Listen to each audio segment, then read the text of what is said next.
Hello, everybody, and welcome back to Tabletop Notch presents A Peek Beneath the Veil, a D&D story. That's really formal. Now in IMAX. Yes. Yeah, no. Coming Coming to a IMAX theater 3D. near you. We will be picking up tonight with chapter 80. We've hit another milestone, sort of these. Is 75 the milestone or is 80 the milestone? Well, we passed 75, Yeah. so we blew it. 100 will be the real milestone. Every episode. Just imagine where you'll be in 20 more episodes. In Oh my leaving God. Navikapura. Yep, in Navikapura, Yeah. waiting for the concert to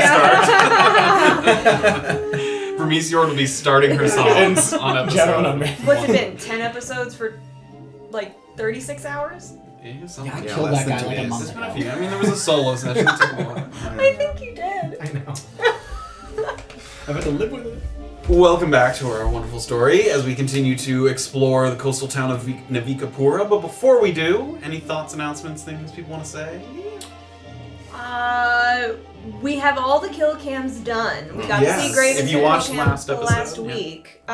Keep an eye out on social media if you want to see all of them, since it takes a while for us to, actually kill stuff sometimes.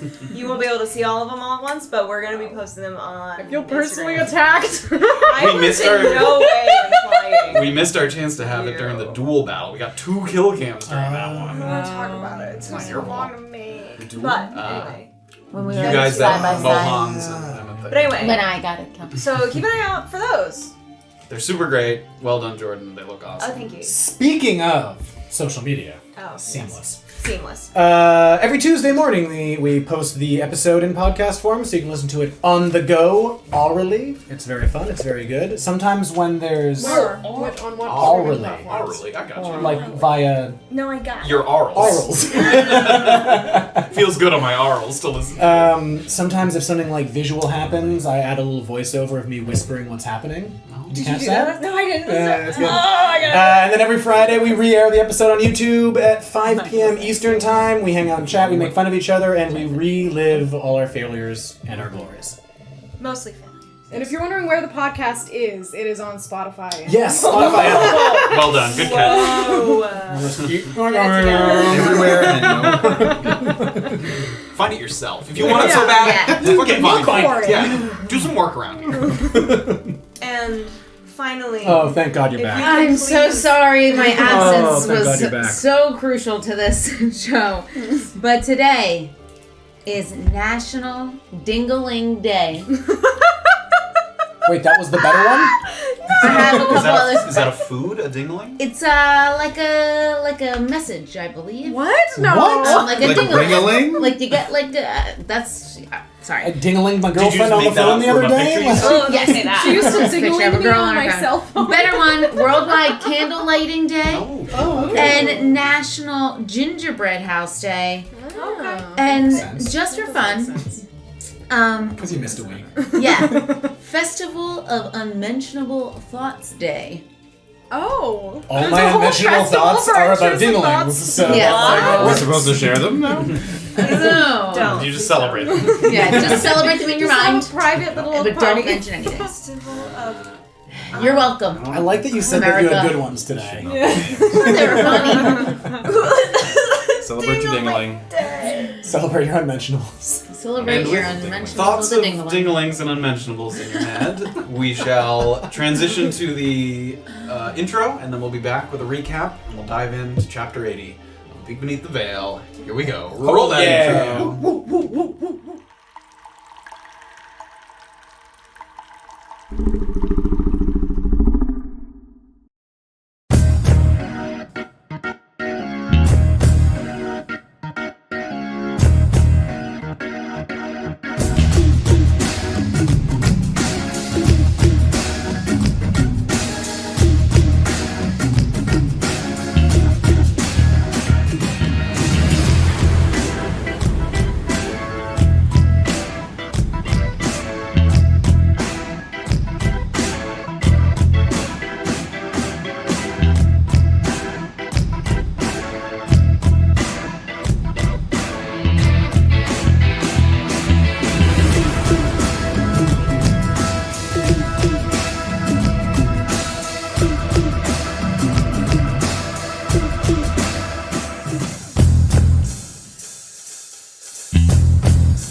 All right, everybody.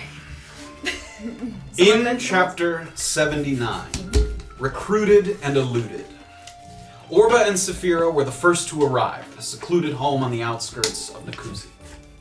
Led by a blue-robed acolyte that may have been initially assigned by the wizard Celis, he hinted at a meeting with not just one of Navikapura's most prominent leaders, but potentially the rest of the party as well, which gave Orba some reason to be concerned. Unsure of whether her Reaper status would be revealed, she identified a potential conflict of interest with the god of her cleric companion, and Safira pledged to be extra vigilant in stopping the conversation or escorting Graven elsewhere if things seemed to be coming to a boil. As it turned out, we weren't the only ones having that very thought. After enjoying express and exclusive access through the Steederway, Graven was considering the possibility of abandoning the meeting entirely, especially following an increasingly rare contact from Kuuzni himself, who warned that any association with Orba must coincide with the current ordered task, or risk incurring his wrath. Still, after much deliberation and one final nudge from the host of the assembly, we sat in the presence of Cliff Ironcloud and listened to his pitch, which he'd formulated in the wake of Celis's trials from the night before. With a vested interest in keeping the balance from shifting too heavily in favor of the gods, Cliff needed Orba to nurture and expand her Reaper powers. But while his instincts were to keep her safe under lock and key, he knew from speaking with his sister Salandriel that no amount of coddling would produce results, so he was looking for a small, trusted group of associates to guide her on her quest. As with many things in life, practice makes perfect, and it was Cliff's estimation that as an ender of that which should have ended, it made sense to target powerful undead throughout Antisuya. His first mark was a cold light walker in the eastern end of the Rapra Mountains, a cursed, wailing spirit that had succumbed to the elements, and he wanted us to make sure that Orba felled this creature and lived to tell the tale. We were immediately amenable to the mission. Though beyond his generous monetary offer, we made sure to take the opportunity to ask for more personal compensation. Erland secured a contract to continue work outside of Atonement's End. Graven acquired a standing offer to gain access to Finlock Forest, although not the Shade Assembly itself. And we even bargained on Beezaura's behalf to earn 2 substantial chess pieces for her future cooperation. With all parties satisfied, we confirmed the arrangement, and Cliff even delayed his busy schedule to steal a moment alone with Orba to check in with how she was handling her new responsibilities. It was a lot to take in, but it came with a renewed sense of purpose, which was good because Cliff wanted to put us immediately to the test to build confidence in our ability to vanquish the Cold Light Walker. At the nearby Navika burial grounds, the caretaker Avivarius had trapped an unknown creature in what he referred to as the Fernogo Vigotrio, a specialized burial chamber that represented an old tradition of Nukelkian faith. From his description, we immediately identified it as a Myconid mutant, potentially even the same one that had attacked the Microl Den south of Leopold's garrison, and we knew we'd have to proceed with caution, whistle in hand. Working our way down the spiral steps, we spotted several bulbous pods that proved sensitive to sound, and it occurred to us that the mutant might have spent the night prior setting traps throughout the area. On the second subsurface level, we finally tracked down the source, a horrifying beast that recoiled from the whistling and sent us on a wild chase throughout the Fernogo Vigotrio.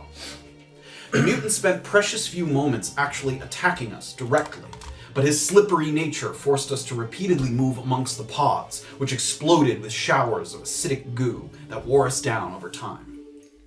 With bursting occurring from all angles, Erland managed to restrain the mutant with one of his vine abilities, allowing Graven to wind up a divinely inspired guiding bolt that nearly obliterated its target.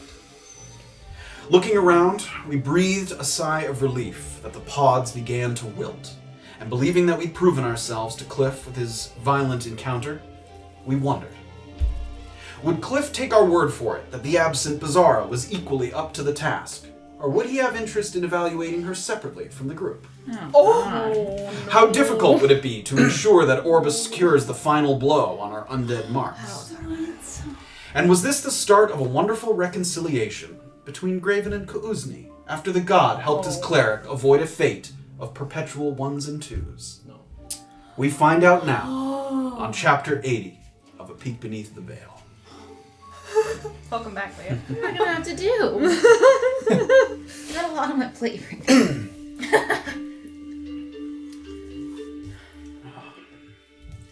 Moving deftly through the crowd, at well below the average head height, it takes little time to disappear amidst the commotion behind you. The pier where the Lulukanada is docked, thick with activity, as the ship is preparing to set sail, probably within the hour if you had to estimate. You stride through an alley between two of the administrative buildings along the short port side and steal a moment to catch your breath before walking back toward the bridge along the south side of the river. The familiar sights of the cornfields and the Broken Crown offices coming into view. At around 4:30ish, there are considerations to be made about when to return to Nagarwis. When the party split, you'd identified tonight as the target time to return to the inn, though the following morning was floated as a reasonable alternative. There isn't urgency yet, but it's on your mind as you look overhead at the sun now past its apex. And with leads starting to run cold in Wamparani Na, it may be worth poking around elsewhere while Villapont Willoughby works his magic amongst the locals. You pass the last building prior to the bridge, and you've passed it before, but it must not have been open to the public, or perhaps maybe it just didn't notice that there was a crowd there. But you see now that it seems to be a soup kitchen of some kind. I'll bring up the map for a moment. I like soup. Good soup. She likes soup. People like soup.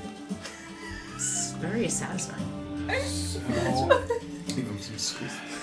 So you're walking from the short ports back along kind of the river toward the bridge. So this last building here, before you get to the bridge, is that sort of soup kitchen looking sort of meal house available. There's a line of fairly destitute looking individuals working their way slowly toward a large open window where a woman inside slides across small bowls that is kind of steam rising. She sort of feeds the people that are there, and they collect the bowls, and they kind of move along, and then they sit in this sort of crowded, but a few tables spotted around sort of dining area. And the races are mixed, but disproportionately represented by halflings, which is what first catches your eye. Maybe a third or more, which is rare. You don't see that many in one place. And there's one young halfling man in kind of an oversized blue jacket next to a small cauldron, and there's a sign above it that reads, "All donations go directly to those in need, no amount too little." You're sort of moving along, and he sees you as you're coming along, and he sort of calls out to you, and it seems like kind of a rehearsed line that he sort of says this to people that are coming by. "Spare a copper, all of it goes to those who are in need." Who is usually in this line, you think? Those who need food? They all live in here. Well, we don't live here. I run this place with my mum. And you give it away for free? Yeah. Times have been harsh for some people more than others. Sort of gives you a knowing kind of raise of the eyebrow. I see. It's very nice of you to do this for them. Thank you kindly. How long have you been doing it? I don't know. Maybe 10 years? Wow. And were you once like them? No, I'm one of the lucky ones, I suppose. I have a steady job, working over at the general store. Mr. Coe's a bit kooky, who runs the place, but he doesn't replace employees unless he absolutely has to, so credit where credit's due, I suppose. Right. Mrs. Hannamore's been working there for, 40, 50 years. Hasn't thought of giving her the boot, so that's something. That's nice. What's your name? Leakapura's growing fast. Ports and where once the people along the ports, they valued their intelligence and their relationships with the harbor masters and the captains. Now they place a priority on strength, moving things quickly. If you can't move things fast enough, you get fired. So for halflings, It's tough. yeah. We're often underestimated for our strength. That's true. And he sort of looks at you, and you're well built, especially for a halfling. He sort of looks, and not all of us have your strength. I'm fortunate in that sense, I guess. Well, do you know where they all stay? Or are they just passing through? I don't know. Streets of Wamparani now. Wow. It used to be our neighbours that would pitch in fairly regularly. You see the same faces begging day after day. The novelty of kindness wears off with time. I don't mean to disparage those that have given, but what they don't understand about these people, some of them are old, some of them are hurt, some were pushed out of the jobs, like I said. It was the only thing they knew how to do. Some tried to get new jobs, but with Navikapura booming, the people they're up against are younger, fitter, smarter. I see. And how much would it take to feed 50 people? 50 copper, I guess. Wow. Well, We buy everything, in as big a bulk as we can. Try to stretch it as far as we can. I see. Well, I'd like to help. I feel fortunate as a halfling to have what I have and the kind of jobs I've been able to secure. He kind of takes his hat off and holds it against his chest. Thank you kindly. Seems like more and more of our donations come from outsiders these days. And we're not too proud to accept it. Please don't be ashamed of my donation. It's the least I can do. Here's 5 gold. Thank you. He takes it. I'll make sure this goes right to food and bedding, whatever we can give. It's quite generous. Of course. And I hope I can help in another way soon. Thank you. I haven't seen you around before. You coming in from the south? Just passing through. Business. Well, he holds it up. Business must be good. It has its ups and downs for sure. What is your name? My name's Chip. Chip Amberbelly. Well, Chip, it was really nice talking to you, and Yeah, is there anything that I can do for you? just keep... I hate to not reward generosity with whatever I can. Well, are you from here originally? Yeah. Like I said, this is my mom's house. And you know a lot about the people who live here? Sure, I mean, with the expansions of the ports, the growing presence of the General Void, it's just a lot of the long entrenched dock workers got replaced, which is why you're seeing what you are now. And then Mavel brought in McKenna. I don't know if you know any of these names, but yeah, he cleaned house. Halflings were often the first to go. Wow. McKenna had no interest in anyone that wasn't unloyal to a fort. I heard that he required anyone that wanted to work for him to get some kind of brand or mark to prove how badly they wanted it. It's madness. What kind of mark would they have to get? I don't know, some kind of tattoo or something. Tattoo. Would, I think I've heard of him. Butes? Yeah, he does a lot of tattoo work. I don't think he's the only one. I'm sure you can get him done elsewhere, but he's certainly a reputable one. I see. I wonder what they would have to get marked on them. Have you ever seen it? I haven't, and my understanding that is, if you refuse, he doesn't show it to you, so Wow. I don't know. I'm not exactly sure what the point is. Just a pledge of loyalty, I suppose. Right. I've run into a lot of people here that seem to be very well known. What do you mean? Just not as accepting as everyone to outsiders, and I'm sure you know who Hatchet is. Yeah, well, I mean, Navikapura's like that, I suppose. People sort of take care of their own. I know it can be difficult coming from the outside, so Yes. I apologise on their behalf, I guess. Thank you. Do you know anything? I've heard there's someone missing. See? I've just been hearing it around, and I'm not sure what they're talking about exactly. Someone, it doesn't have a name or a 2 or something numbers. That doesn't mean anything to me. Sorry. It's okay. I try to help wherever I can, and Sure. there's anything I could do. Well, I'll ask around. If I see you again, I'll let you know what I come up with. Can't promise anything. Thank you. I know that a lot of the people here are sort of trying to figure out what the next move is, and Right. honestly, this will go a long way towards that. People are trying to maybe put together enough money to get together a caravan or sort of a wagon and move elsewhere where there might be jobs available. That would be wonderful. There's a new town that's popping up on the Ackley Grove Road. It's called Hackerton. Heard there's jobs available there. I have heard of that, actually. It wouldn't be my first choice. Why do you say that? The man who... Not as much work available as they say. There's work, but the establishment and the man who runs it is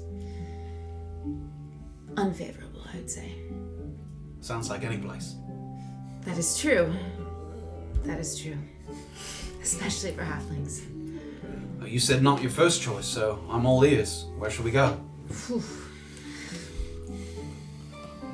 That is tough. I'd have to think.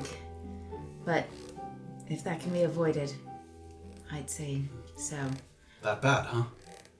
The treatment is not great. Make a And persuasion check.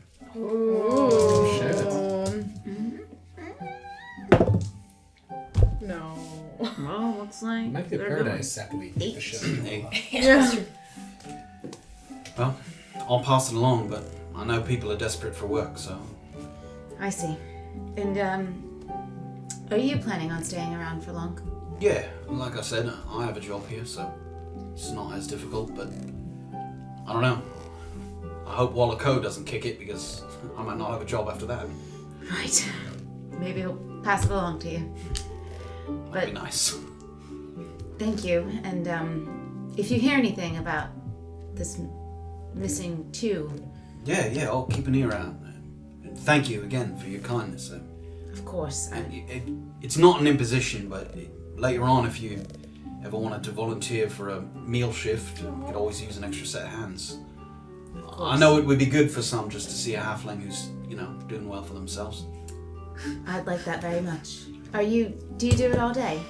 No, usually maybe twice a week. It's hard Okay. to afford to do it every single day. Sure. You hear some good stories, if you like that. I do like A lot of these folks have been around. been. Don't know how long you're staying in Navikapura, but it's a good way to get to know the city. Great. Thank you. I will definitely be back. Well, cheers to you. Cheers. He goes back, sort of at the cauldron, kind of waiting for more people. And you walk again, kind of towards the bridge. Where are you headed here, Beezaura, after this little...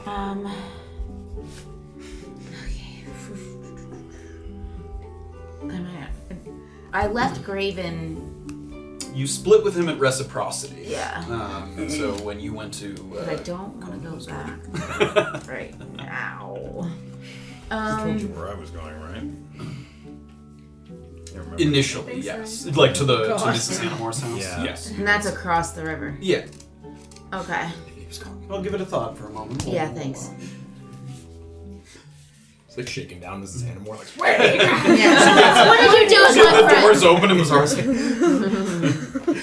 Give him back to me. Give him back. he's big. as the divine flash fades, averted eyes readjust, and the dark reclaims the chamber. With the exception of the obstructed glow from Graven's mace, which he kind of has behind his back after extending the opposite arm to direct the guiding bolt that ravaged its disfigured target. The ferocity of the blast has left the mutant nearly in shambles. One limb draped partially over the railing, its shoulder growth deflated in a heap of skin and pus, and the jaw no longer hanging loose but detached entirely, flung a distance from what remains of its head to come to a rest at Orba's feet halfway down the spiral stairs. Great. The worm-like tendrils of the mobile pods seem to dry up in an instant, as if siphoned of all moisture in a matter of seconds, so that it leaves behind kind of crispy, dried leaf-esque husks that flatten and retract into useless clumps that reek of rancid decay. The heavy breathing of the party breaks up the silence. And the thought crosses your mind that you're glad it's not you who's likely to be charged with cleaning the Fornogo Vigotrio. The smell, the stains on the walls, the ruined furniture in the many rooms, and the refortification required of the walls that have been eaten away at by some of the acidic spray that's gotten on it. Still, the job is done, and the first step toward earning Cliff Ironcloud's trust has been taken. Well, so much for non-lethal, but I think that thing could have killed us. It had to be done. Fuck's sake. That did everybody not go all well. right? No, I mean, yeah, is everyone alright? Barely, but barely. Fuck's sake. Those pods were absolutely horrible. Do you think every single one of them does something like that? Well, I don't know if... I mean, we've seen the same number. He did the thing you do. The thing, with the bark, the tree thing that you do. Did he? Yes, he did the thing. I know he did the thing because I tried to fucking hit him, and he did the Are thing. you sure it was the exact same? It was, Erland, it was identical. I've never seen anything else like it other than when I've seen you do it. Well, that's alarming. Yeah, it is alarming. I would be alarmed. If I were you, I'd be very alarmed. I'm alarmed. I'm alarmed. Do you think it worth it still to try to drag this before Cliff? Do we want to share I mean, what does we he know? want us to make more of a mess? We're going to drag its guts all through the place when they're going to have to come clean it up. He's going to find it dead. What I'm saying is, do we leave it for Avarius to just get rid of, or do we want to explain what we know about mutants to anyone? Orba's gonna pick up. Was it the bottom part of the jaw or the skull? No, the lower portion of the jaw. Yeah. She's gonna pick up the jaw and just. Oh, gosh. Well, if we find the other half of this, we might be able to identify the person, or we could show it to McDonough and kind of piss him off. Could I go up to the body and sort of start seeing if there's any identifying sort of features either on the skin or on the clothes that they're wearing? Give me an investigation check first, and then give me just a flat dexterity check after that. Oh yeah, of course. The whole poison thing. 5 for the investigation. Flat dexterity is 19. 19. So as you It's not me. no, as you go to pick it up, it's not the sort of rancidness of it, but for a moment it seems like you pick it up by the one arm that's remaining, and it starts to like separate. Like it literally is so fragile that you go to pick it up and it starts to, and you catch it so it doesn't completely fall apart. It's like a sack of kind of pus and bone. And as you kind of look around, the clothes are tattered. If it had any identifying marks, you certainly can't see any from this. They're long since disintegrated. No. Wait, before it degrades any further, I'm gonna take out the sack that Avarius gave earlier. Put that in here. Okay. And Has anybody seen the other half? Orba's gonna. Oh, the head. The head is still on. Yeah. Okay. It, like when it got blasted, the jaw went flying off. It's the whole head did not come off. Yeah. How close am I to the northwesternmost room on this second level? I mean, the northwesternmost room, you're pretty close. You went there already. Was that the room that I basically ended combat in? That you started combat. Oh, okay. The room that he was in when you busted open the door Was that was the room. Can I, while they're doing that, sort of make my way over to the northwesternmost room? You may. try to pull the rest of the head off of the body. Orba's gonna. Can I see you start to do that and hand you like a dagger that I have so that you don't. You got to be gentle. Don't crush it. Give me a dexterity. Just a straight dexterity check. Grunts, Pop crushes. his head off. Yeah, pop and twist, baby. I mean, you made it sound like a good brisket. Like the meat is just falling off. Moist, the bones. yes, tender.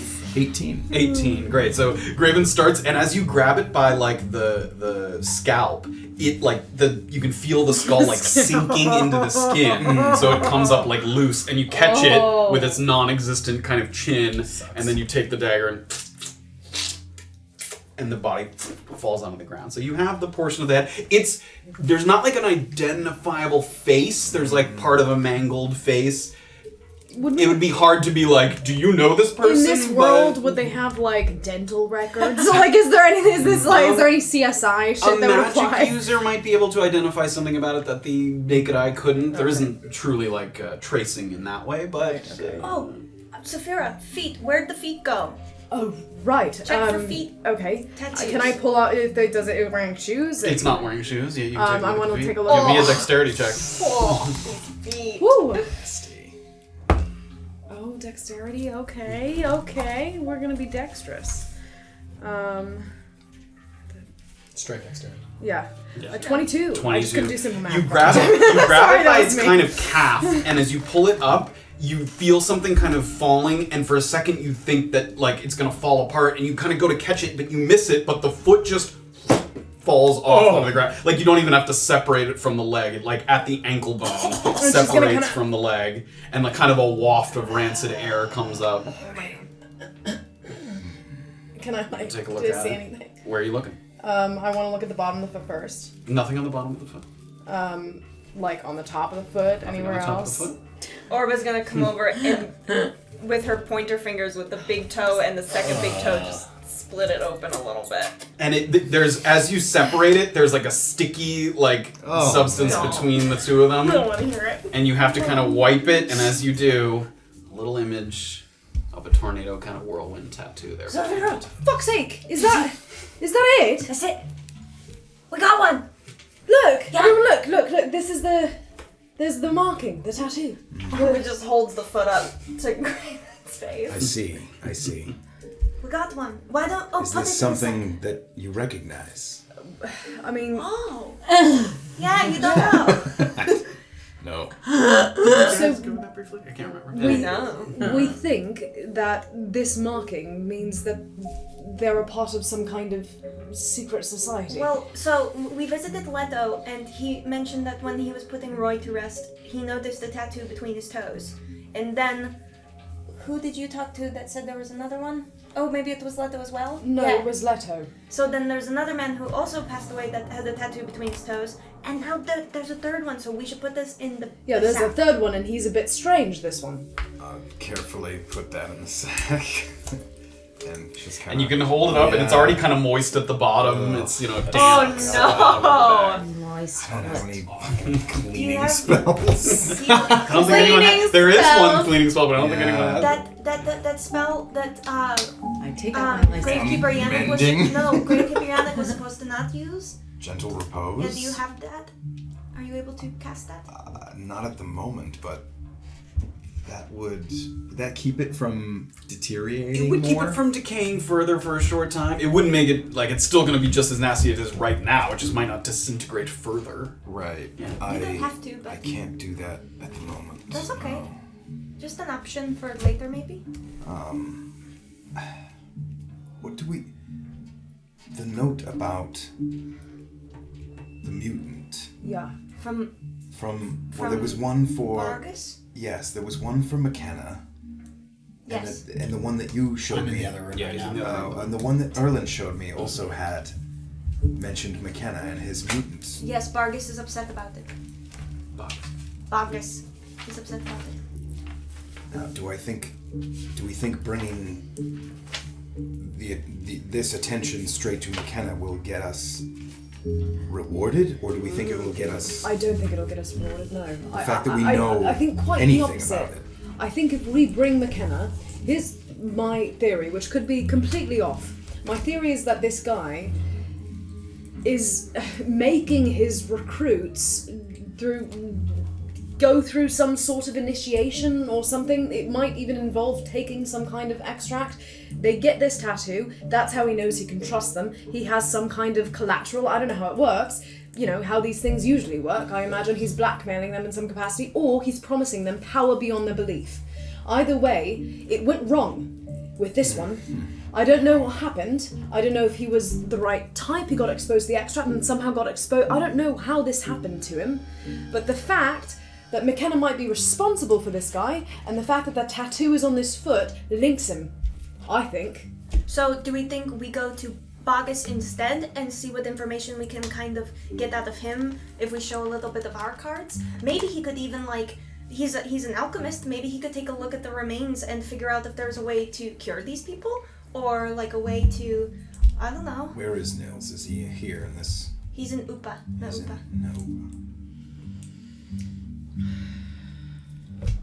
Something to think about. Yeah. As you guys are thinking, we go over to the other room. You head back to that first room that you found the creature in when Graven blew the whistle. You kind of kicked the door in. It's a simple bedroom, this sort of room of remembrance, once again kind of set up to recreate a room of comfort. There's a large master bed, crimson sheets. There's a large white animal pelt beneath the bed. Looks like it could be kind of a polar bear pelt of some kind. And there's a mock fireplace built into the wall. It doesn't look like it works, it's just a recreation of a room that they once had.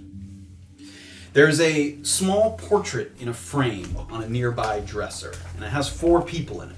An adult human woman, an adult elven man, a human boy, and an elven girl, both children. All of them are wearing matching velvet robes with silver-stranded rope tying them at the waist. It's kind of the same color as the sheets, actually. The elves look fully elven in their features, and as a half-elf yourself, you kind of get the implication that it seems like the boy and girl might be half-siblings, not full-blood siblings, that the mother and the father married at post. Human woman, elven man. So there's and then reverse gendered. So human woman, human boy child, elven man, elven girl child. I see. And there's a plaque on the foot of the bed that reads, Nanette and Seidel Bogus, shining stars of the north, are survived by their 2 children, Niels and Annika, who hope to carry on their good name with honor and dignity.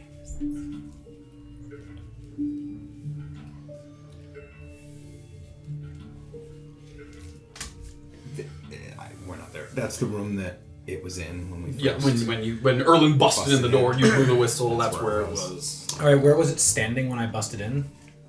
Maybe over near that portrait, the dresser, kind of. Okay, can I search through the dresser? It's totally empty. It's again like many of the things in Yeah. here. They're like props. So Okay, so if I look under the if I look like rummage through the sheets, look under the pelt. Give me an investigation check. 21. 21. You kind of follow some of the you saw these when you first entered, like slime trails kind of along the walls where it may have like run a hand or something, or feet along the ground. It seems to trace it toward the bed, and you walk over to the bed, and there's kind of a streak on one of the pillows. And you grab the pillow and you pull it up, and there's an N embroidered pouch, much like the one Safira has in her possession, streaked with a bit of residue.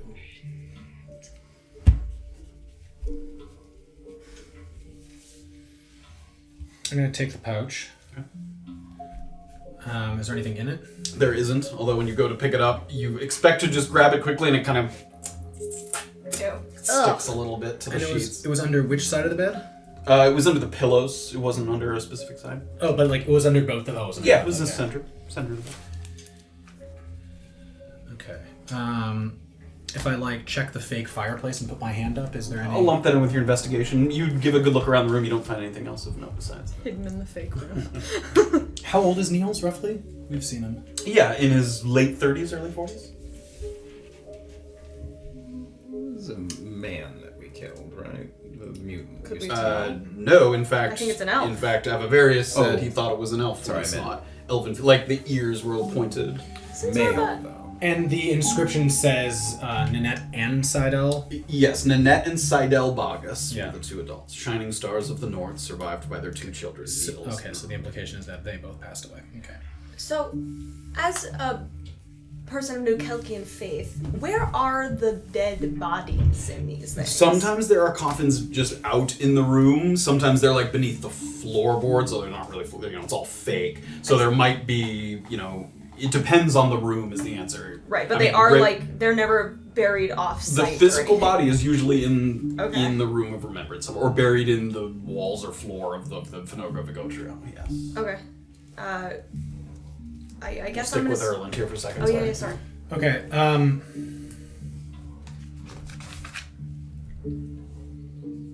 Yeah, I guess the only other thing I was gonna do is maybe if I could see that it kind of traced itself to the pillow, is there a way to sort of retrace it out of the sort of slimes out of the room to see if it went directly anywhere before that? Sure, you give it again. Once you leave this room, there's slime and acid okay. everywhere. It's very indistinct. So hard Okay, to so tell. I'm gonna make my way out of the room then, back out to the group. Sure. So you guys sort of still debating the bag as Erland returns from the room. Erland, the thing, it had a mark between its toes, the storm. Tornado? Yeah. Well, what the hell does that mean? I don't know, did you find anything? Yes, I'll hold up the pouch. I found Leto's pouch. Oh, Fuck's sake. We Nice. should probably collect that, right? Yes, I'll give it to Leto when I see him later today. looks a little sticky. Sure, I'll still return it. You may not want to, but yeah. Anything else? Yes? Who else had the tornado tattoo? Leto's husband. Roy. Roy. And then another dock worker whose name escapes me at this moment. And the only thing Peter Vimant. Peter Vimant, that's right. What's interesting, the only thing we knew about Roy, did we know that he worked at the docks? I mean, we knew he worked there. Yes, so Roy worked at the docks. He wasn't. we don't know if he wasn't worked a under shipman. McKenna. Yes. If you work at did. the short ports, then you work under McKenna. He did Right, I guess. routes for Gentle Void between Leopold and here. This thing, if we This could thing- identify it, then that would be... This thing's name is Annika. What? What? So how do you know that? Ninette and Seidel Bargus, their sort of room is here. Nanette and who? Ninette and Seidel Bargus passed away. Like a room of remembrance. It's their room of remembrance, as the Okay. Gravekeeper said. The North. I just went over there, where we found the creature. At That's first. where he went to. That's where he went. Niels, and there's an inscription that said that Ninette and Seidel are survived by Niels, who we've met, and Annika, who's an elven girl in the picture. Not so much survived anymore. The mutant was. Niels' Female? sister. Would the Where- mutant are have we- been recognizable as female or male? The gender was sort of ambiguous. I mean, the body was warped significantly. Okay. I mean, when Avavaria said he saw it, he was like, I thought it was a person at first, but then like it looked like a very mutated into a sense. Okay, so his sister. Niels is human, but of a human woman and an elven father. And it seems that this is his perhaps half-sister, because the sister looks as you... Where's the head? Oh, we collected it. Oh, goodness. It's in All the right. Yeah. So, evidence. goodness. Ew. Stop that! Stop I that! don't Graven like that. touches the bottom. Gross. So, What's that phobia called? that's Niels' half-sister. I don't... It's like a noisy things. That would possibly explain why Niels was so upset about this. I mean, that would You think he suspects that? You think he? Oh. Perhaps. Well, isn't it hard to... I mean, look, if you had a loved one, right?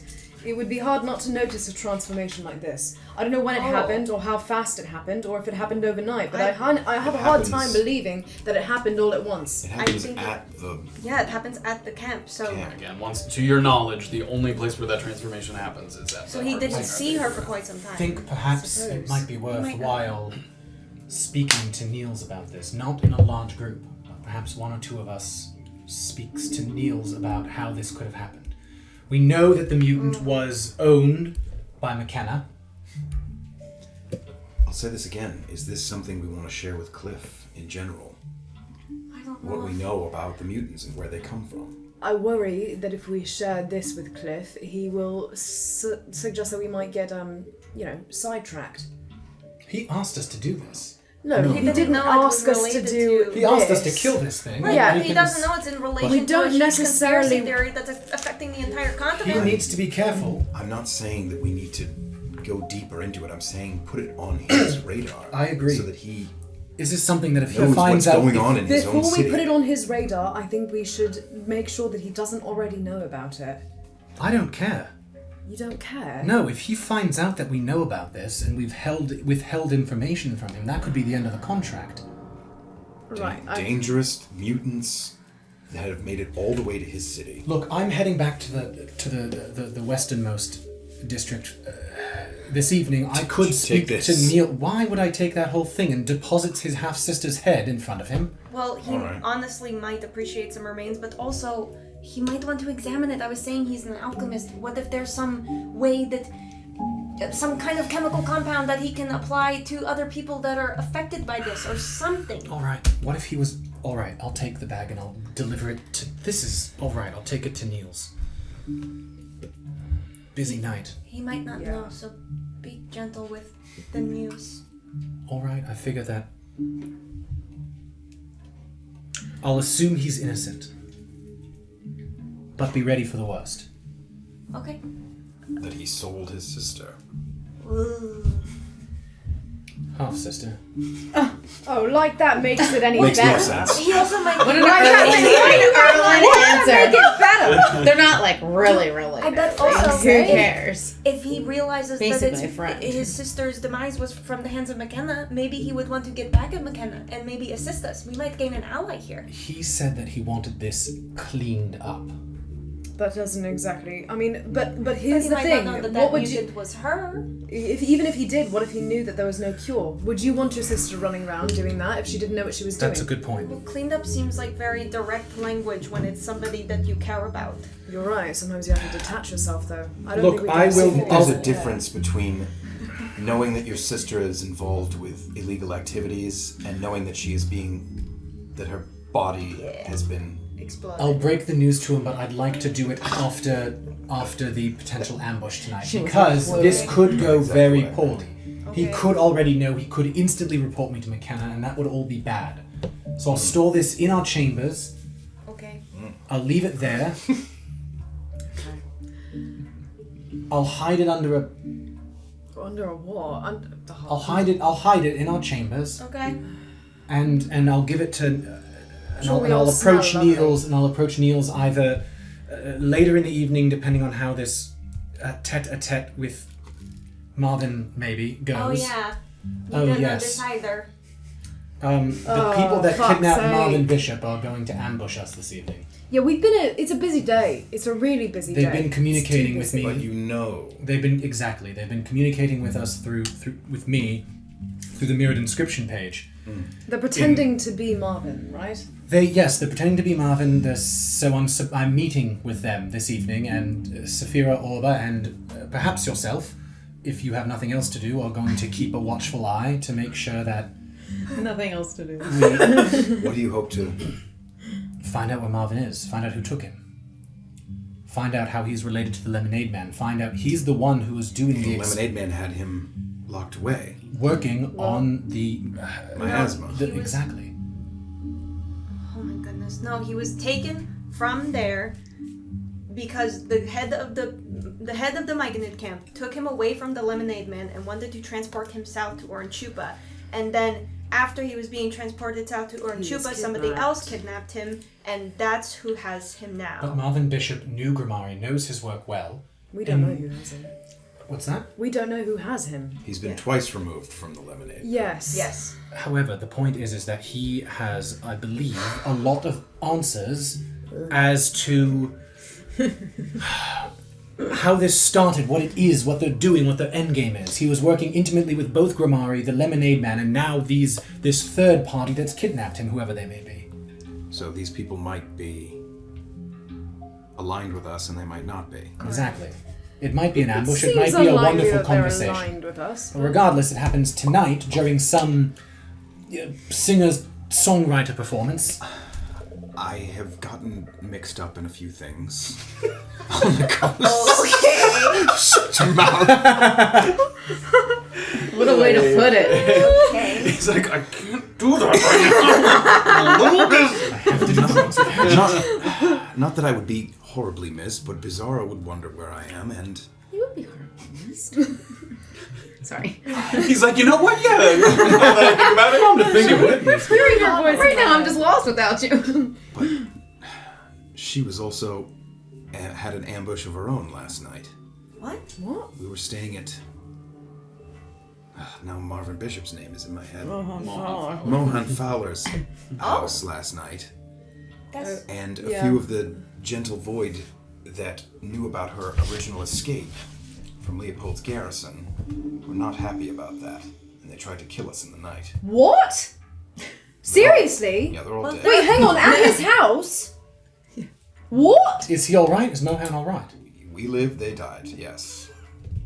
Wait, hang on. So what happened to them? I mean, that's a murder committed like in the middle of the city. He is high up enough in the Gentle Void that he is not worried about any kind of retaliation, and Beezaura has been walking free in that part of the city for more than a day. He believes that it was just that small faction of people that... They were after her. Gods, okay. That is to say, I meant to return there, but if you think you'll need me, I can stay here, yes. Would he attract, no offense, would he attract more attention than it's worth? There are Goliaths in this town. Yeah, we just met one. No, I know, but there's only one. I mean, we don't know their numbers. Two, There is perhaps, more yeah. than one. If you are able to negotiate transport with the speeder after that, like from the Upa all the way to the coast, that could be helpful. You could get there in, what is it, like minutes? How long did it take? Tell me all about it. I want to hear so many things. Perhaps we can Yeah, I know. save We can small do this talk later. for later, but should we go up and let him know? I imagine Cliff has somebody here to make, not himself, but somebody to check in with. Oh, we gotta remember the bangs. Who else is buried down here? That we know Oh, of? I asked. I definitely asked. Is there anywhere else that we would want to look? Well, I mean, I imagine there are lots of people buried here. I'm gonna kind of... There's probably The- 25, the- 30 rooms. You know. Hogs. Oh, Hogs is, yes, he's not in Fanogo Vigotria. He is on Oh, he the... doesn't have one of these. No, because he's like a man of the people. He's not... He didn't want to be fancy. Right. Well, it looks like, I mean, honestly, it seems like we did find what we needed to find. We certainly killed the thing, even though it nearly killed us, and we might know who it is. If you guys want to if everyone wants to give me an investigation check, we can say you guys give a quick look as to what other names you might recognize in the place. Investigation. Yeah. 10. 17. 14. 17. Alright, you get all four that you recognize. Hey. There's obviously a number of names, but the ones that you recognize is Boffins. You saw Boffins are right. buried here. Eniths, which you heard very briefly about, it's another farming family in Naupa. I think Boffin might have mentioned the Eniths. Boffin and Enith. The Cleavers, the Elder Oh! and then the Boggis Your as well. Sorry, friends. that was one of the four that you obviously know. Boffin, Enith, Cleaver, like the Boggis, Cleavers. all here. So, Can I just take a quick look inside the Cleavers'? sure, you can. It's set up like a little, like almost a shop. There's like glass display cases. There's nothing in them, but it seems like their place of comfort was, their business and their work within the herbs. You don't notice anything out of the ordinary. Is there something specific you're looking for? No. Paying respect. Yeah. So perhaps we let Cliff know when we can. We're going to see him again at least in 2-3 days. Cliff, now what? Just perhaps what we know about these mutants, if we find out anything We about can't just Niels. tell him what we know about the mutants. That's a vast wealth of information. We That's can- pretty privileged. We There can is- think on it. We have to... Let's talk When- about that a little bit, because when I we think we re- should be strategic. Yes, Yes. when we report back Let's to think Cliff on it. in 3 days' time, we can let him know something. Okay. Yeah, But well, you can write yes, him. obviously.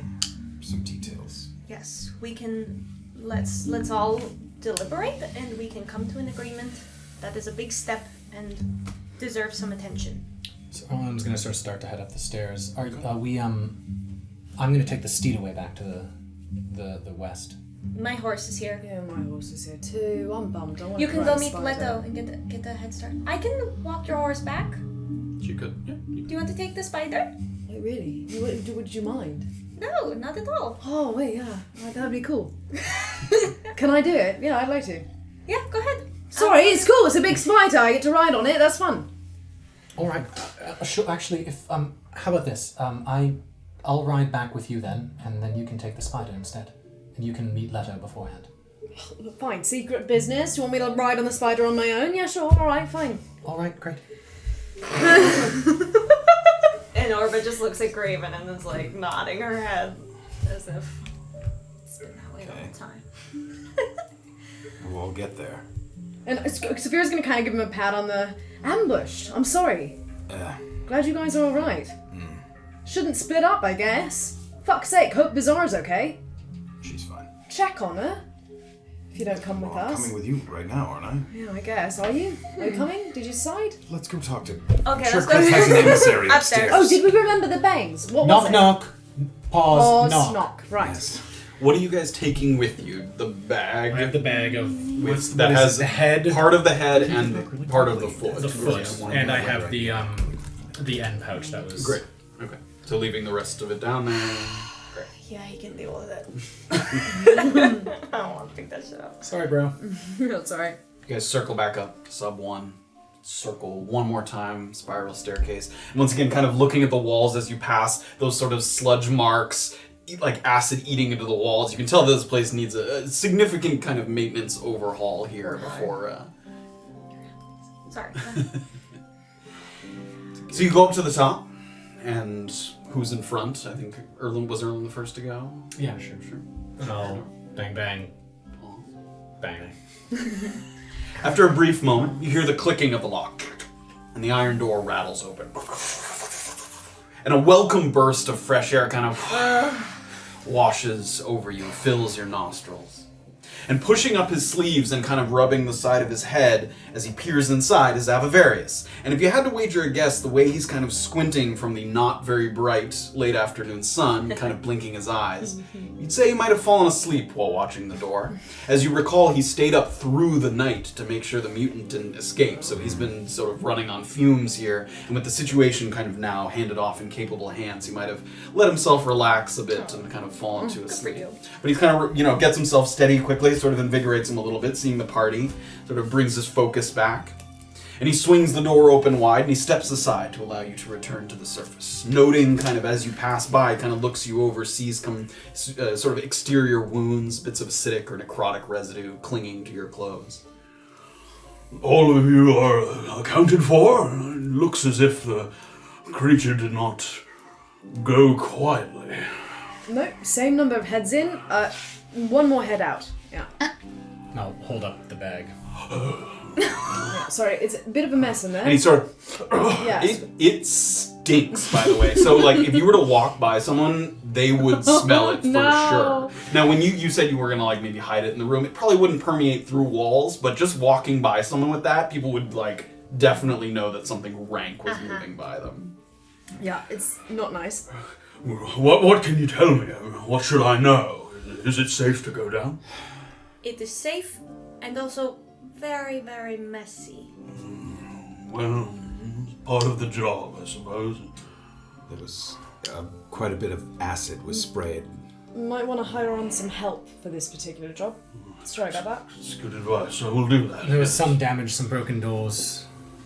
We left some remains down there. It's okay to touch. It's just an undead creature, so...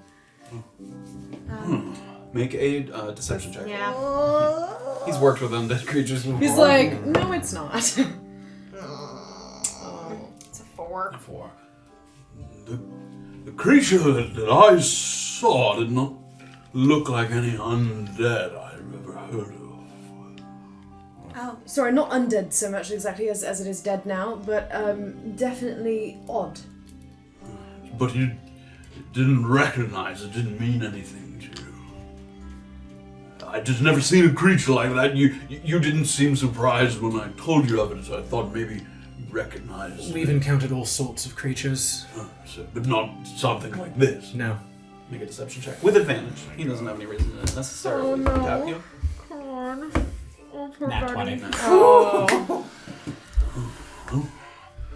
I suppose whoever goes down there to clean up will try to maybe identify. Maybe I'll see if I can get someone who knows these things better than I. Sure. And you're, And he points to the sack. taking it with you, or leaving it with me. We're going to Oh, sorry. take it with us For the purposes of identifying and... to prove. Yes, and also to prove proof that of we killed- conquest, right? Oh, well, I sign off on the proof of conquest. Right, sure. Bounty hunter habits, if you will. Take the head. Yeah. Always take the head, you know. That's fine. So, does that mean that you'll be reporting to Cliff or one of his associates? Yes, I have been authorized to do so. Would you mind when you do that as well? There was part of the negotiations were some items that we would be given. Yes. You can mention that he can deliver those straight to me as well. Yes, I will pass along the message. And you have all certainly lived up to your recommendation, although I expect no less coming directly from the advocates. I had set aside 80 gold for the Broken Crown contract, which I'm happy to pass along to you. He takes out Oh, cheers. Thank you. Amongst yourselves. Yeah, distribute this. Yeah. Do it right now. Glad this mission did not get handed off to a group less prepared. Yeah, us too. Nasty, that thing. Seems that way. Any areas of concentration that I should be careful when I'm cleaning up? Oh, well, the body, can we describe to him where the body Yeah, it was like in the is? stairwell on sub 2, kind of. But all 3 floors have these sort of He placed poison. these kind of bombs almost. It was like, you know, the thing you saw him throw up? Yes. Yeah, those were everywhere.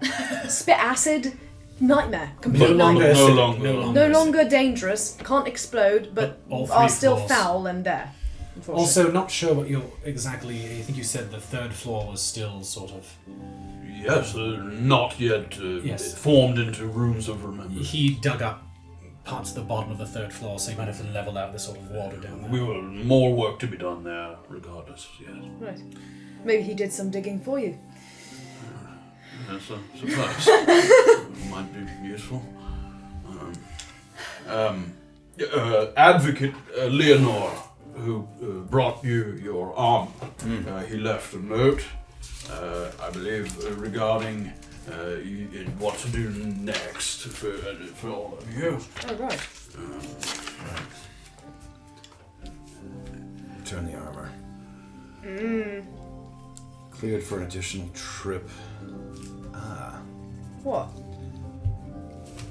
Your, Yeah. the trip that you're excited about.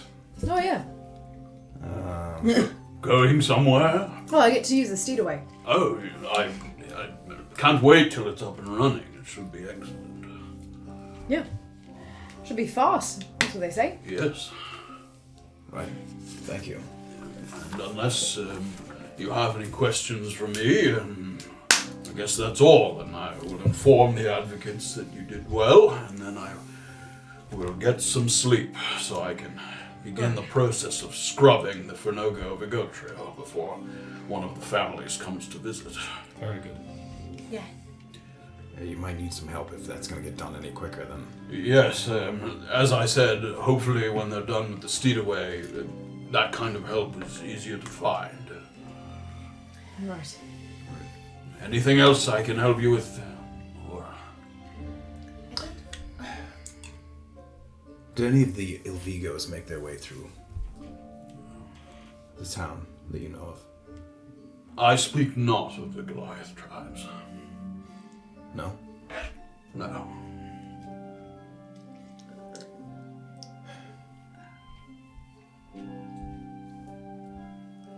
Did you... Is there a problem? Sort of looks around. When you are a Goliath who does not enjoy Goliath things, hunting, fighting, solitude, it is my experience that you find out very quickly who your true friends are, and whether or not you ever had any true friends at all. I was once called Ava Vomalga, and I am now simply Ava Various. Various meaning diverse, different. I've spent much time outside of the tight circle of a tribe as well. Perhaps you know the feeling. He sort of raises his chin a little bit, kind of trying to make himself look like he's doing fine. Oh. In giant, I'll give him a... Stay strong, brother. He responds. And you as well. And then back in common. Anything else? I was actually going to go and pay a visit and pay respects to the Hogs Memorial. if anybody wishes to come. Okay. As I said, other side of the hill, third row, looking up at the Crown's Gold. Thank you. Right, thank you. Thanks for your help. Definitely get some rest. You may keep the sack as part of the Oh, payment. sorry. Oh. Yeah, sorry about Quite I'm all sorry. right. Yeah. I don't think you Didn't wanted think her. about that. I yeah. do not. Yeah. Sorry. Be well. You as well. too. Be well. Thank you. Starts moving off. He goes back over to the Fernogo and sort of just locks it up to make sure nobody kind of wanders in there while it's in disarray. It occurs to me, Safira, would you actually mind taking this with you? I should draw it smells course. very bad and I don't want to draw Yeah. attention to No, myself. it's fine. Alright, good. Could you carry the stinky pile of shit instead of me? Just carry it on the steeder. I hope this doesn't buck me off. Wow. That's stinky. This is just that we all have an additional trip through the Steedaway before it's open to the public. Oh, brilliant. Oh, All of us. So if we're riding horses now, we can You cash in can't on leave that the steed horses, away yeah, later. later. I believe Excellent. so. so none of us are taking the steeder back to No, they're taking the steeder and we're riding the two Well, horses. I don't no, I know. need to save Yeah. my Steeder trip for back to the coast. Oh, It's a one-time use, I see. Oh, should I take the horse? maybe. It could be. Also, the helpful. implication was the Steerway might be open by tomorrow, or you know. So these are your early access, but the Steerway is not far from being open. Maybe you Yeah. could. He probably wants to save it for tonight if he's coming with us. I think you should come. Well, I don't want you to abandon Beezaura, Got a but... little bit of crappy armor. Okay, so I will take the steed away then, get there faster, and I guess, starch this in somewhere? Sure. Just in our room. Brilliant. Oh no, it's gonna smell great. I can't wait. Looking forward to that. Hopefully tonight I'll be able to get rid of it. Yeah. Oh, before we start splitting up, and Orba's gonna reach into her robes and pull out sacks of money. Some of them. Oh, and I biggest should sacks of divvy money this up I've too. seen. Oh, I sure. got the 80 gold from Everybody just in the graveyard, like standing there with sacks of So cash. that's 20 each, the 80. Yeah, sorry. I'm gonna divvy out 20 gold each. And then 370. 20 gold. And Orba hands out the Yes, so each of you have received 300 and Cliff said 50 now, and 300 later. Yeah. each of you have received initial payments of 350 gold, courtesy of Cliff Ironcloud.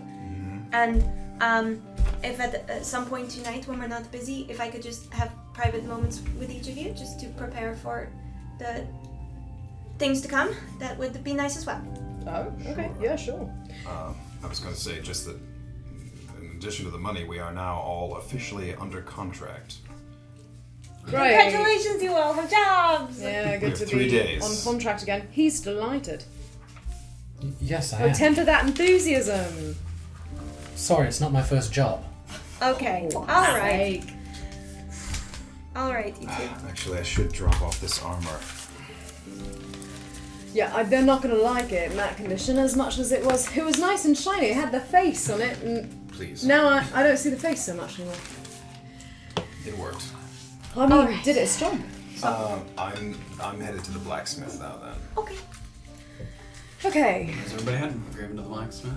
Shall we meet you? Our horses are at Butez's, at the tattoo parlor. It's been pointed out to me. Thank you. Okay, great. I'm just going to The go one look place at in the town. I know where that is. You're I welcome. know where I'm that going is. to look at the cemetery, and then I will meet you there. Okay. Where will you be? Yeah, where you guys headed? I thought I was going with you to the horse, was I not? Oh, you can, yeah. But I'm gonna look at the cemetery real quick. Oh, alright, I'll come with you to the cemetery then first. Okay. Alright. I'm coming with you. Oh, okay. I don't leave your side. This is the thing now. This is a job. Okay. Oh, Safira's gonna kind of give her a clap. Orba's like, oh, you know. I'm officially under contract I now. thought she was overbearing before. I just got hired to be your mom. Okay. I Now didn't know she's when you getting were paid headed for to this either way, but go whenever. Whenever please. you are. Well, I'm not That's taking the going steed away. I'm taking the horses. horse. Right, forget I'm it. taking. You can get on the steed away now, and I'll ride with her on the horse back. I don't know, man. Maybe Why I'll don't just you stay on my watch own. it? Yes. I get on the spiders. Yeah. Sarah can go- hear this coming from a mile. Go to the spiders now. Like, Take that thing back. here's I'll some people stay with her. bickering. Okay, you want alone time? Sure. water. I know you will. You're on contract. And I'm gonna walk off towards the Cedarway. What a mess. We'll follow Orba and Erland quickly over to the. You kind of Thinks fondly. uphill for a little bit, kind of trudge Nice your time was together. trudge up toward that Wasn't much beautiful fighting sort of back golden there. yellow crown's gold tree. And you get to kind of the third row, and you're watching the kind of graves as you circle around. And you find a grave that seems to match the description on the far side of the hill. It's a very simple marker, no embellishments at all, no kind of sort of visual carvings or any kind of any symbols. Just a simple marker with his initials carved into it, M.H. As well as a very familiar epitaph to you at this point. Give more than you take, and take from those who refuse to give. Okay. Orba's just gonna sit, at a respectful distance from the burial ground, and she's gonna start detecting magic ritually. Okay. Erland's gonna stand directly next to her like this. Oh my god. Standing guard. We'll say the time goes by, you open your eyes. Nothing. Okay. What exactly are we looking for here? I don't know. I was just a little curious to see if there was any kind of, magical instances happening near his grave. Anything? No. Can Erland sort of maybe walk around the grave, give it like a Sure, give me an push on it a investigation little check. bit? Salt. That's good. 11. Nothing about it seems out of the ordinary at all. Very simple, plain grave. Is there anyone around? Any other people Any around? other people around? You can hear Avavarius in his tool shed shuffling around, but that's a good distance away. Certainly isn't looking in her direction yet. I'm going to ask you a number of questions very quietly, and I want you to answer me very quickly. What? We don't have too much time on this, but if it's my job to protect you now, and I now know there's an assassin of the Gentle Void after you, I need you to answer me some questions very quickly and very honestly. We have to do this now? Yes, because I know he's in Navikapura now, Yeah. and I know that your life is in danger. Okay. So are you going to answer these questions honestly? What are the questions? We'll start easy. Erland, What do you value more, wealth or power? I don't want to answer this. You have to answer these Why? questions. You tell because me it's why my before you job make me answer to these protect you. questions. Because it's my job And to I protect you. am your boss. You're not my boss. Yeah. Cliff Ironcloud is my boss. I'm your boss, Erland. You tell me why you are asking me these crazy questions before I give you my answer. Because the Gentle Void wants you dead. You are sure. Yes. Not just because he's an assassin. There's an assassin after you who has hired a member of our party who's hired a member of our party to give them information. Yeah. Erland, I know your mind. Don't play these games with me. I'm not playing games with You are. You're not telling me why you are asking me these questions. I'm gonna pull out the piece of paper I stole from Beezaura. Or was gonna reach out and No, try I'm to gonna take look it. it away. What is that? What do you value more, wealth or power? Erland. What? He takes out a laser pointer. What is that? This is what the Gentle Void wants to know about you. Why do you have it? Because I stole it from Beezaura When? weeks ago. Do you know why I didn't tell you? Why? Because I don't trust you to not trust Beezaura. What do you mean? What I mean is that I Don't trust you. think that you're too trusting of her. I think that there's any point in time, if she's given enough things, perhaps 2 pawns, a knight, a rook, a bishop, and moving herself down the Gentle Void wanted list, I think there's not much she won't do. And I think you see the best in people, which is a lovely trait, but not exactly applicable. And I was worried if I gave it to you and you knew what she was looking for, you would confront her and honestly tell her these things and trust her with these things. So instead what I did was I kept the information and I told her a long story about your past that is patently false.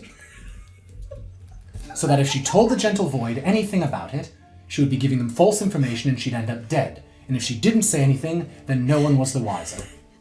Additionally, she was told to destroy this that day, and what she didn't do was destroy it.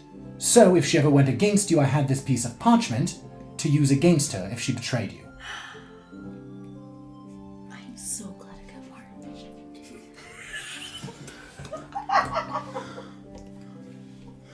You know what, Erland? You're right. I am too trusting. You are. But I don't think you're correct in who I'm too trusting for. You have had that for weeks. Has Beezaura told you what she was looking for from you? Has Beezaura told you she was hired by an assassin? Don't you start projecting other people's problems. This is you. I You found kept out this he from was me. an assassin today. An hour ago. And that's when you started feeling alarm, not when he pulled one of our party members aside to ask her to investigate me. That's not when you felt alarm. Safira knew as well. Orba's gonna get up and she's gonna start walking away. I'm gonna follow her. In what? Where are you headed in general? Like, I'm gonna start heading to the tattoo parlor. okay, I'm just gonna I start mean, you're heading following her. The thing you don't understand, Tiefling, is that the more you tell people things, the worse trouble you're in. The more you trust, the more danger you're in.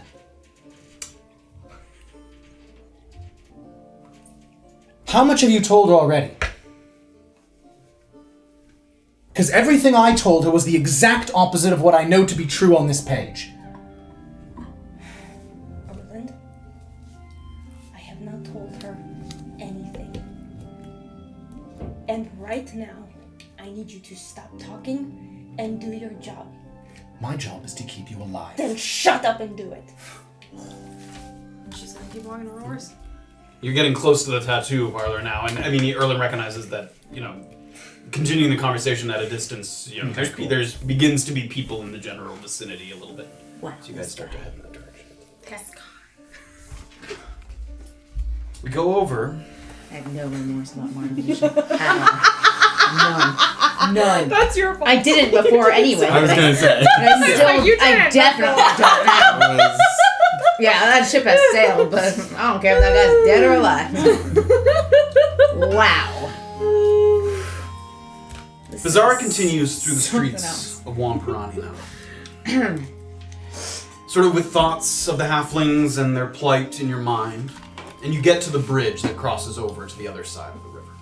There's people, a number of people here. This is also close to the Broken Crown station, so, you know, it's not, you're like not the only person walking here. There's people moving about, walking to and from, moving carts down south along the path. And in a staggering metagame coincidence, you see a tiefling. A scrawny build with thin fingers that draw attention to his rough hands. Chipped nails that he kind of picks at. And he's leaning against the stone bridge that crosses the river, has, you know, two railings on either side. So he's got his butt up against it, and he's kind of half leaning, half sitting on the side of the railing. And you don't recognize him at first, and you kind of walk along, and then kind of right as you're perpendicular to him, you clock who it is. Do you stop or keep walking? I'm gonna keep going. You keep walking.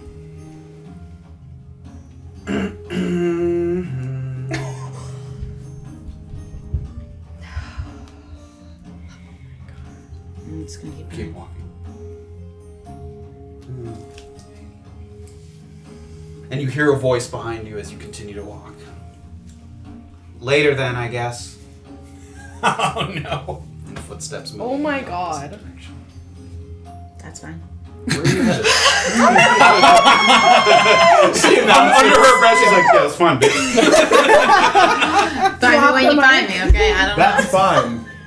Somebody else right near her, like, He's like, thank you. I just got this cloak. How long would it take to get to Butez's from here? Well, so you're 2 townships over, so by Okay. horse, a few hours. Ah, okay. Is there a... I don't know. Is there like a library or some sort of information shop? Information shop. I'd like more information, please. I will sell you my DM's notes. The information shop. the information menu. I'll take 1 secret and 2 information shop. There is not a proper library that you've heard of. And shopping for information probably depends on what you're shopping for, what kind of information you're shopping. I don't know what I really meant. I know what I want. I just don't know how to say where I would You're get looking it. for like written resources, but on what specifically? I guess like Holy shit. I guess magic. You'd probably have to go to the people that you've heard at this point are people like Celis, who's in Naopa, which is on the whole other side. Magic items, there's that guy Palomer who you've heard about multiple times, Palomer Right. Franco. You've heard of, you stopped outside of Donovan Ainsley's place in Nagarwis, that's one township over. So you're aware of some certain magical presences, not in Wamparani, not other than Palomer Franco, who is there. And he's at the. Well, he was supposed to be at the. He works at the ports, but Mohan said he's not working today, so presumably he'd be at his house or not. But. Do I know where that is? Yeah, Mohan did tell you where his house was.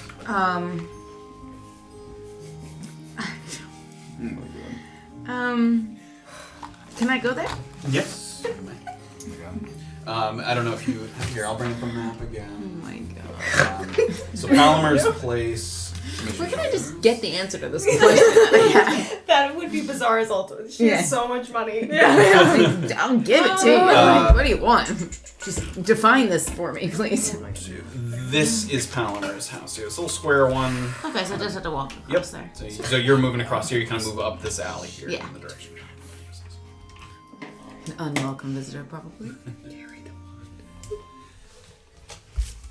So the directions that you've gotten for the Franco residence take you back toward where you entered Wamparani, just south of the now defunct Broken Crown station that sits idle at the main road connecting the townships. The houses here barely stand out as kind of distinct from each other, almost certainly constructed around the same time as the coastal community continued to expand. When you arrive at the address, it reinforces what you've heard and discerned, which is that Palomer doesn't really have a shop. It's just a hobby that's known among some, that he's kind of a tinkerer and collector of magic items. It's not like a place of business. Right. The house doesn't indicate at all that you could come here to buy, sell, or trade. It's just a one-story cottage, the curtains currently drawn.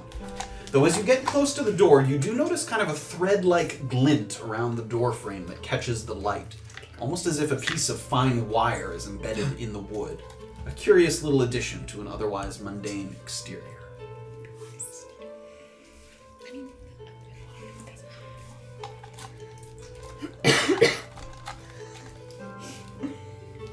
You said the wire's just like lit? It's like, no, it's glinting with the light. Oh, it's okay. just, it's kind of embedded in the door frame, almost like okay. a design if you didn't, you know.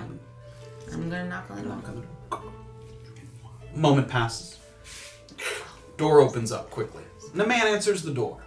He's thin and shirtless, with a red bandana atop his head, and several leather cuffs along the lengths of his wrists and forearms. At first it seems like he's wearing a pair of spectacles, but he reaches up and he flips the lenses that are attached to a hinge so he can kind of get a better look at you. And you realize that they're not for sight correction, but for magnification, maybe for examining very small objects or reading very small inscriptions. He kind of flips it up. Nope.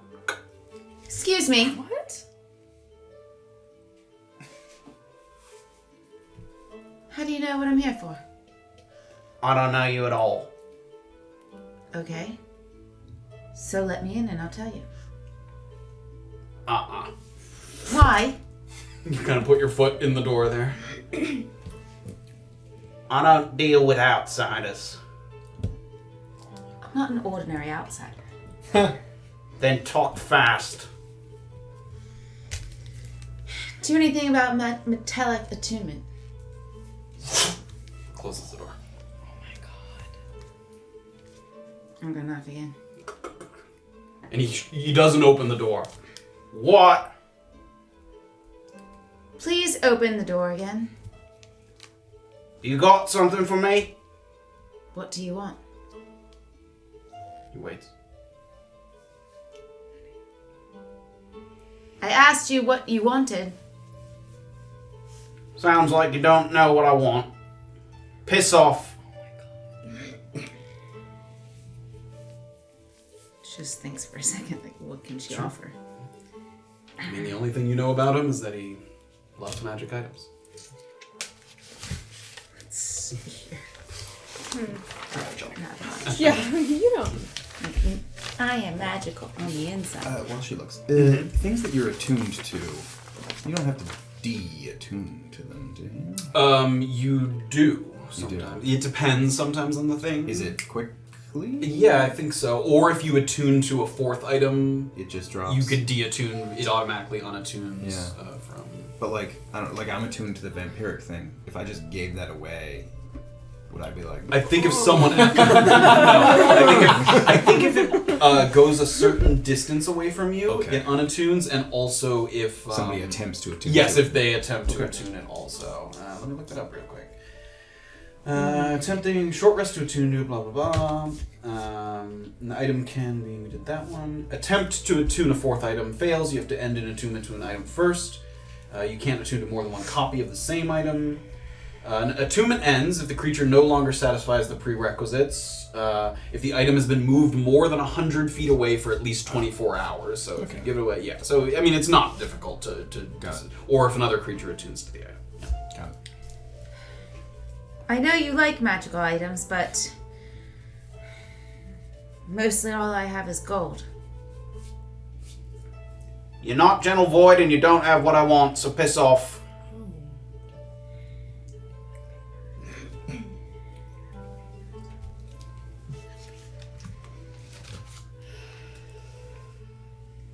Mohan Fowler sent me. Give me a persuasion check. Ooh, name dropping. 5. The fuck he did. Piss off. I'm his close friend. And I can fucking fly. Get out of here. Did you hear about the attack that was on his house today? No response. You even hear some footsteps. It sounds like he might have left from being right on the other side of the door. Can I just try to open the door? Sure. It's locked. Can I try to break it down? Oh Give shit. me an athletics check. Oh my god! Making friends fast. 17. 17. Nice. You go, there's people around, but you smash the door. Immediately when you make contact, it splinters. You can tell that this door is reinforced to some degree. That it's not just sort of an ordinary door. He seems to have some modicum of safety measures. Definitely, like, as the door splinters, you can see at the sort of, just the gap between the door and the wall that there's that at least a couple chains that he's kind of locked on the other side. So you hit the door, a little bit of splinter, and immediately you hear footsteps kind of coming back in your. Are you out of your fucking mind? Yes? And you hear kind of, and you can hear kind of. Oh. Get the fuck out of here! I don't want to take up much of your time. I just need some help. You've already taken up enough of my time. What kind of magical item do you want in exchange for just some information? What have you got?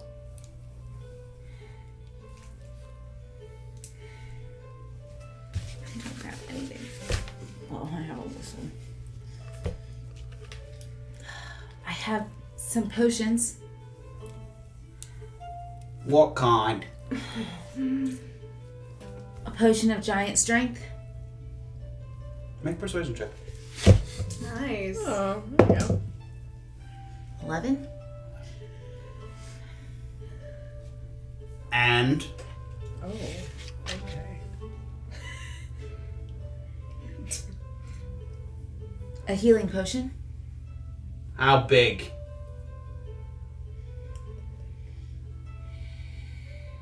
I have one of greater healing.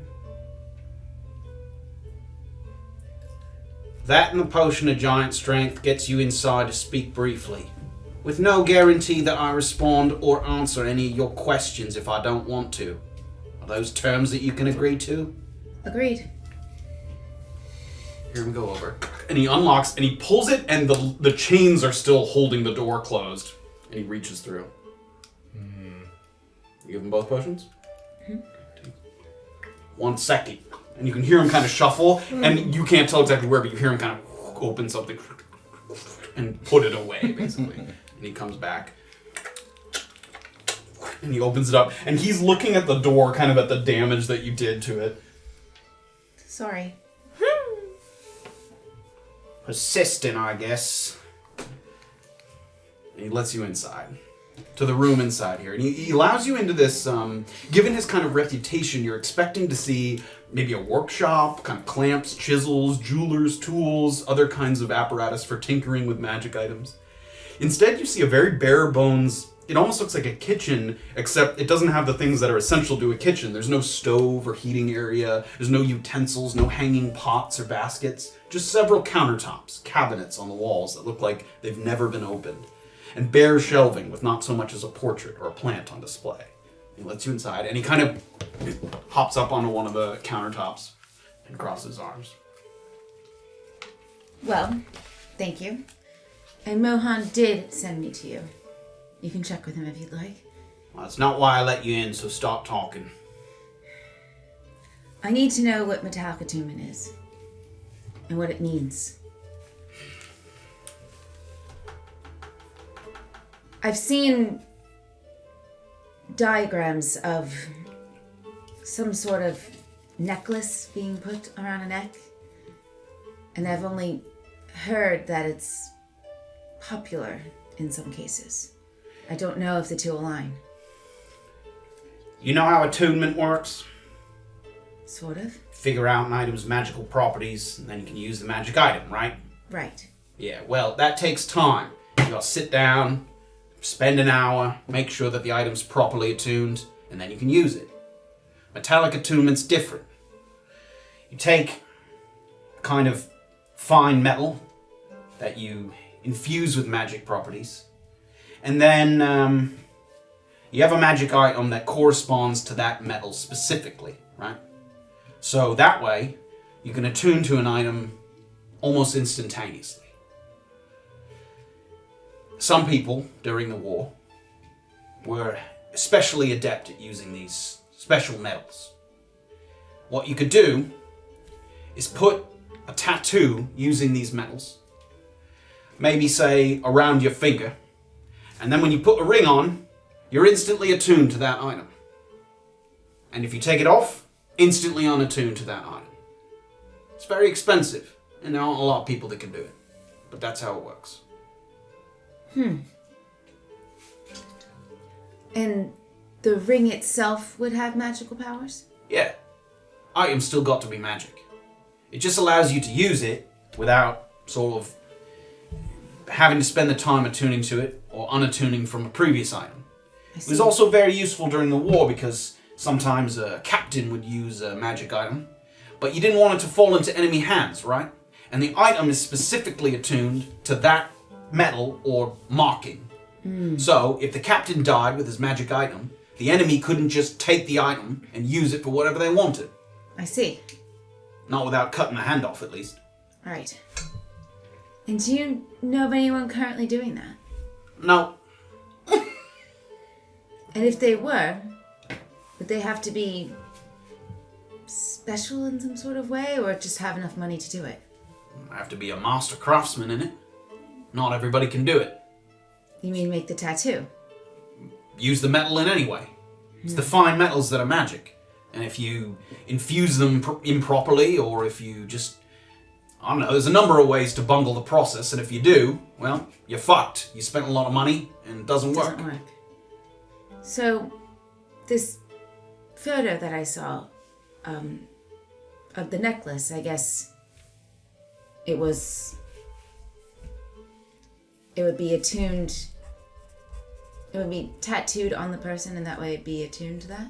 Well, you'd have the necklace, that's a magic item, and then you'd have some kind of tattoo on your neck or something, and when you put the necklace on, boom, you gain the magical properties. Interesting. Do you know of any specific necklaces that have very strong properties to them? Sure, lots.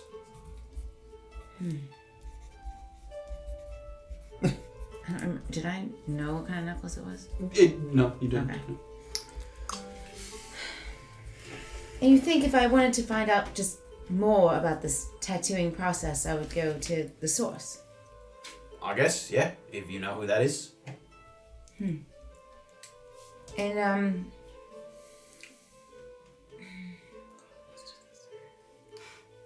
I'll give you 2 more questions before I kick you out. thank you. Have you, heard anything? I've been hearing about this missing Mr. 2. Yeah, sure, I've heard about Mr. 2. You have any idea what happened to him? Nah, not my business. And you're connected to what goes on at the short ports? No, I work at the tall ports. Right. I feel like a friend of Mohan's would have known that.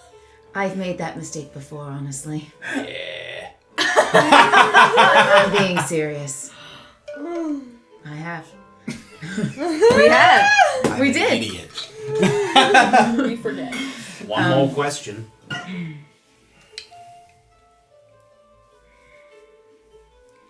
Do you know if Mr. Butez has been involved in any magic discrepancies? You'll have to be more specific. All I know is he does tattoos. I know a lot of guys at the ports get tattoos from him. Right. Well, I've heard he's been associated with this Metallic Atunement. Wow, that's fascinating. You done with your questions?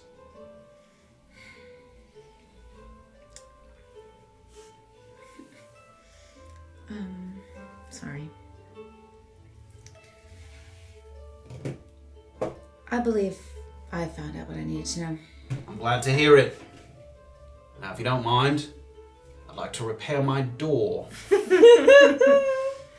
Thank you very much for the information. Yeah. Next time, if you need something, why don't you barter first, and then smash the door, yeah? You're probably right. Also, Good day. closes the door behind you.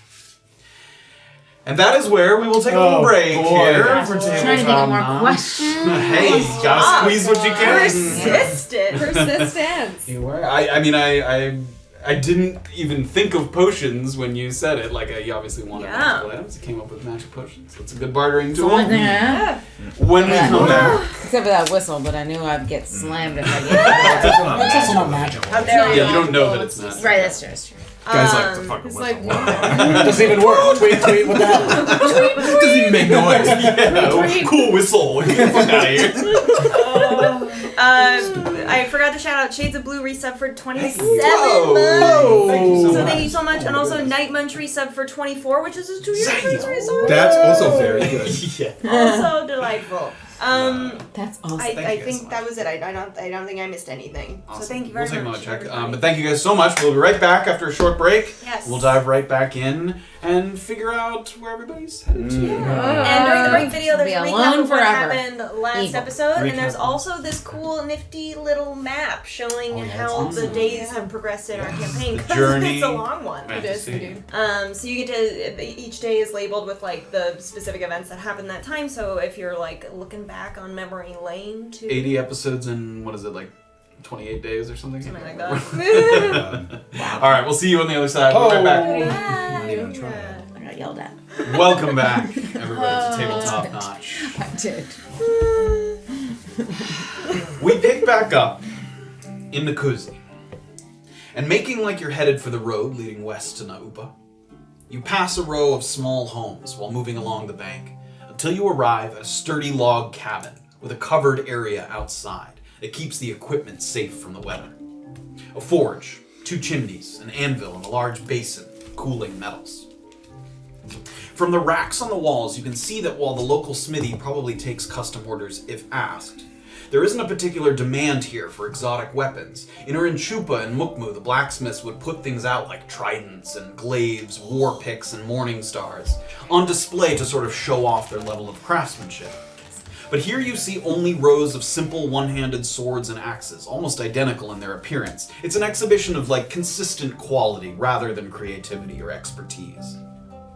It's possible that for more specialized techniques you might have to look elsewhere. But for now you approach with your borrowed set of steel, and you see 2 men in a verbal disagreement. One of them with his apron and heavy leather gloves you assume to be the blacksmith, Cecil Fulbrook. You've heard the name before because of Leto. And the other looks oddly familiar, but you can't quite seem to place it. The broad-shouldered and pot-bellied Seesum is leaning back, with his arms crossed, while the other human, who's exceptionally tall for a man, continuously pushes back his long, thick hair that repeatedly falls in front of his face every time he leans forward, because he's looking down at Seesum. He's a good foot taller than Seesum, at least. He leans forward to kind of point an accusatory finger at him. He's well built in addition to his height, the man's muscles bulging under a form-fitting reddish tunic.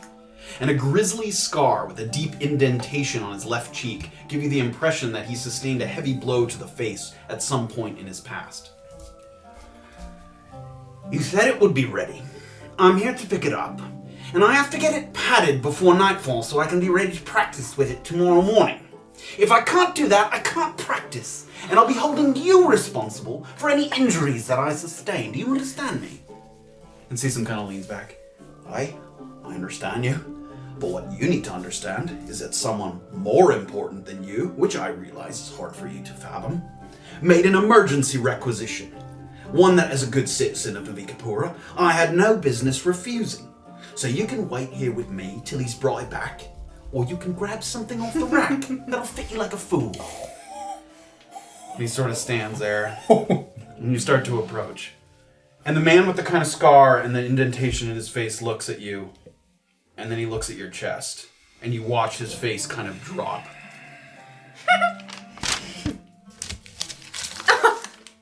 What the fuck is that?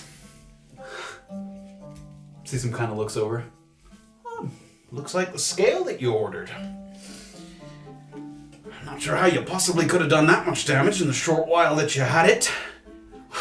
This is just fucking spectacular. Fuck! Look, I was provided with the money to make any repairs. It won't come out of your end. It's not just the money, it's the time! Fuck! And he sort of is fuming there. And you approach with the armor. I'll start to take it off. Great. Is there any part of it that's... Mending's not going to do anything. No, it's eaten away at. And again, it's not like totally ruined. It just needs significant repair for sure. Yeah. The acid kind of ate away at it as it was getting sprayed. Mm-hmm. And you start to take it off, and the man goes over to you, and you saw him from a distance. But as he approaches, you guys are seeing eye to eye. You can see that you borrowed the set of armor that was, made for this much larger human man. Mm-hmm. And so you're like looking eye to eye with someone who's 7 feet tall. For it's rare that you see that, especially a human. And he's kind of helping you unbuckle it quickly, a little roughly, kind of jostles a little bit. Why couldn't you just use your own fucking armor? And he's like taking it off. I will say, it is of the highest quality and served me well. Thanks. And he holds it up, and it's like little rusty pieces of it. Well, it's not going to be serving me well anytime soon, I don't think. Why do you need it so soon? What is your pressing matter for it? And as you say that, he kind of looks you up and down. And for the first time, he registers that he's no longer like looking down at someone. He's looking eye to eye. How tall are you? How tall are you? 7'1". How tall are you? Thereabouts. What's your way? I don't know. I'll tell you what. You borrowed my armor, how about I borrow yours? I haven't got it here, that's why I needed yours. The very best armor is made exactly to your specifications. But failing that, taken from someone of your size and build. So I've tried modifications to smaller armor, chest pieces, but they never feel quite right. I'm a professional jouster. I never met a man or woman in Antisuya that I couldn't throw from their horse. But even the best take a glancing blow here and there. And my mobility is very important to my strategy, so it's critical that I have a set of armor that I feel comfortable in. 2 days from now is a tournament over at Sondero's place. I'm in the tournament, obviously, but there was a training accident and I dented my old suit, so I had this one commissioned. Wherever you are, if you've got a set of armor, I'll pay you to borrow it. For how long? Until this one is ready? No, just for that night. But I need to practice with it first, and I need to have it fitted with padding on the interior for the joust. Padding comes free. You can have that when you get it back. Oh.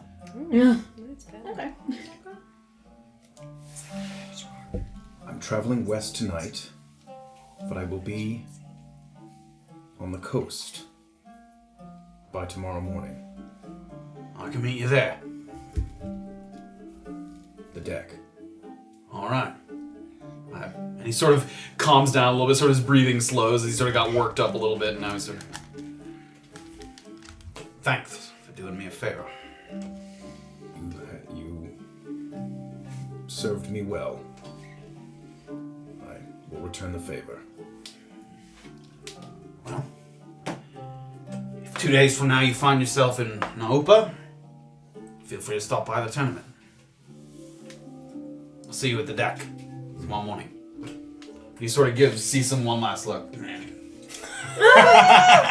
Walks away. He sort of pulls at the armor, and then he realizes sort of he was supposed to leave it there. He turns back. See to that. He walks off. I kind of watch him go at first, but then turn back to Season. I imagine you're not, don't get talked to like that very often. Oh, when you pay like he does, you earn the right to yell at people, I suppose. Who is that, and what kind of a person puts their own face on their armor? His name's Lawson Vernay, and he is one of the best, as he said. Jousters. That's right. Where does that skill come up? I suppose it was more useful back in Emperor Pachacama's time. Jousts are more common, things to lift spirits. People still do it now and again. Bigger cities. It's the first one that we've had in Navikapura in some time. Any special occasion? I think Sarndaro's just trying to revive the art, as it were. Is he has tourneys of all sorts? Yeah. Are there prizes? Sometimes, for some of the bigger ones. Do they let anybody enter? I think you'd have to enter ahead of time, or at least sort of make yourself known to Sarndaro or whoever's running the tournament. Right.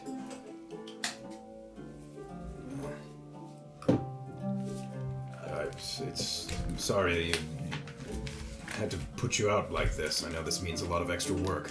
Yeah. We'll get working on it right away, but when Cliff comes calling, you answer. Right. Seems that way. Well. Anything else I can get you while you're here? I suppose not. All right. Thank you again. You as well for calming him down. You can see him kind of turn back and forth. Anything else while you're here? No. All right. We head over to the Steedaway. Yeah.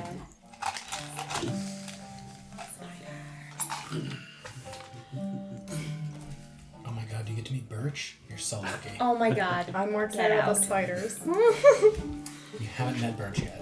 That's true. Oh, Yeah. not on the right music. So you find your way back to, after sort of, we'll say that you were given directions because... I left them in such a chipper mood. Yeah. I walked away, beaming. Yep, I think she thought everything was fine. going good. You find your way back to that kind of defunct tavern. From the outside, you certainly can tell that once upon a time it served as a place of meal and drink. There's some outdoor seating, obviously collecting dust at this point. Yeah.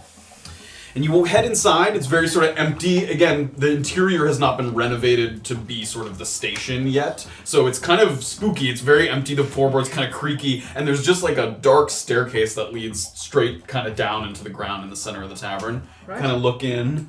But you went to the Melvin Hoggs Memorial, so you sort of recognize that that's sort of the general gist of these theaterways until they're spruced up otherwise.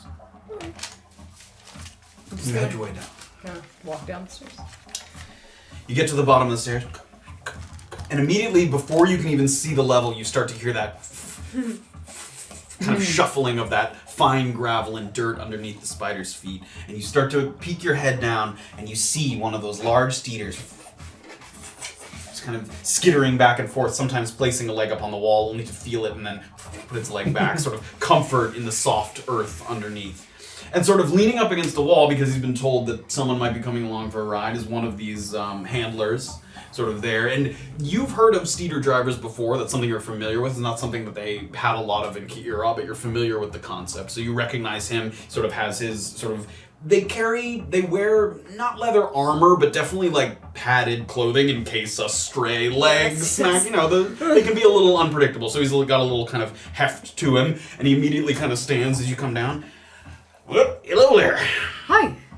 And he sort of looks up the tunnel. Anyone else coming? No, sorry, just me. I was the one who hadn't tried. Oh, all right. It's not really for trying. Are we going somewhere? No, sorry. That's not. I do have a destination. Yeah. Where the hell? Oh my god. I forgot where I was going. Like a tour. Direction. I'm going to Nuba. All right. And should I expect anyone else? When I drop you off, should I come immediately back? No one else is. They're taking the horses. So. All right. Yeah. Well, let's get to it. Yeah. Should I say hello? No, you don't need to do that. Fine. I've never seen her. He sort of squints. Would you like to say hello? Yeah, I'd really like to say hello. I've never seen anything like one of these. They're quite beautiful, really. I've worked with horses, but, you know. He kind of smiles. Wait there. And you see him kind of walk carefully over towards the front of the steeder, and he goes sort of makes a sort of click, and it knows from that click to kind of bow its head, and you can see as it bows its head the sort of fumes of the malice sort of at the bottom of the thing, and it immediately kind of calms the creature. It sort of slows a little bit, just a way to get them to kind of settle. They sort of train it to sort of just breathe in the fumes and make sure that the sort of their senses aren't being overloaded. So it breathes the fumes in, and that leg's kind of slow just a little bit. Come up. And give it a nice little pat right on the thorax or the abdomen. Slow and steady, one direction, not against the grain. Right, okay. And I'm gonna kind of very slowly, like... And you kind of drag your hand. And it has these kind of fine, but like, you can tell that if you like brushed your hand across it hard, it might hurt but Irritating scratch hairs, you. yeah. But if you brush it in one direction, it sort of it feels soft in that one direction. Yeah. So you brush it sort of front to back across the abdomen. Fan of steeders, are you? I like animals, yeah. Good to know. I'm Birch. Oh, Handler Birch. Birch. No, famous handler Oh, Birch. Yeah, God. nice to meet you. Erland, he put in a good word for you with Cliff. Said you were great. Oh. All right then. Yeah, Well, let's get you up there. yeah, let's go. He sort of helps you up. He sort of gives you a lift. There's your And he payoff. gives you the That's it. same kind of spiel that you did before. Now, as you stay seated there, I'm going to strap you in. And once we get moving, you need to cover your mouth or put something across your mouth so okay, you don't yeah. breathe in the dust. And you need to lean back and relax yourself so you don't sort of get whipped back once we start moving. Right. All right. He sort of comes up, I'm kind of gonna Yeah. do my face. straps you in there, and he moves towards the front. To know who it is as he's leaning back. And he immediately reaches out with like two legs and yanks itself forward, and even with like relaxing yourself back, you still get a little bit of that kind of whiplash as you propel yourself forward. Yes! We will go back I forgot where I over. was going. He's like, It's your choice. You take me wherever you want. Birch. Take me for a spin. Round the park. So we go back to the outside of Butez's tattoo parlor. And Orba sort of a few feet ahead of Erland as she sort of trudged away, and you see where your horses are kind of tied up outside the place. You don't see Butez immediately, like through the windows as you kind of did before, so he doesn't seem to be in that tattoo room where he sort of does the artistry. So you get to your horses. So I'll try and hustle up and catch up to her. Okay, you do. You're right. I should have said something earlier. I'm sorry. I was trying to protect you, but listen, with the four of us protecting you, you are safe. Your enemies will always, Orba, always be those closest to you. Safira loves you, and I need you. I don't want to. I just need Graven and Beezaura are useful, yes. They may even care for you. But their goals, potentially, run counter to you.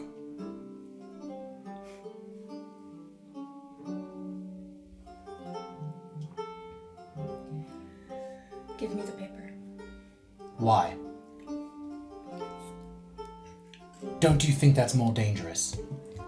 Me having information, Erland? I'll give you the information, but I need the paper.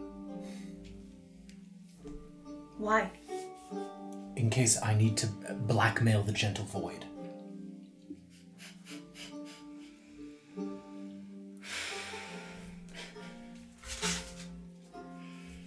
Does she know who her parents are? Who does she trust the most? Which does she value more? Wealth or power? What is she looking for in Auntie Suyu? 2 pawns, a knight, a rook, and a bishop. Show me the paper. I'll keep it away from her, but I'll show it to her.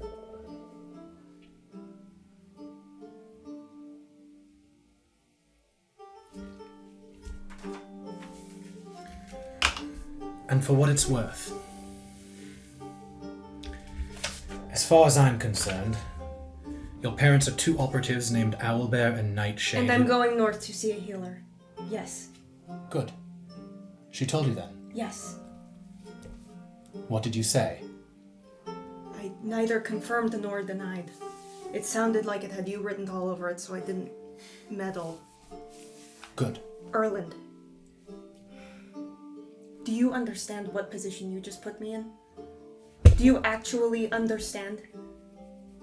How do you mean? I just looked Cliff Ironcloud in the face and told him that I trust you with my life. Days ago, I told Safira I trust you with my life. How does this change that? I wasn't the one who was offered a contract and didn't tell you.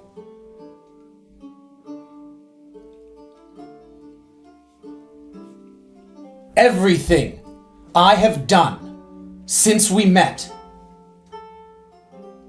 has been to protect you. Because I'm useful. Yeah. I'm not talking about my needs, or rather, I'm not talking about my motivations. I'm talking about the fact that I do actually need you. And I know that you don't trust me right now, but I do need you. So me saying, yes, I care about you, yes, I know what it's like to be in the position you're in, I don't think is going to hold much emotional weight with you right now. You could try it sometime, Erland. I have. With who? You! I told you I didn't want to be left. I told you that I did not want you to be left alone, like I was. I have tried.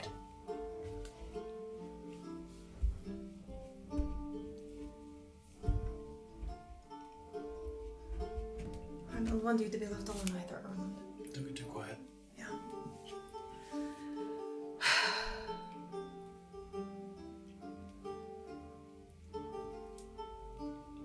I am still very angry with you. That's fine. Okay. We're going to keep you alive.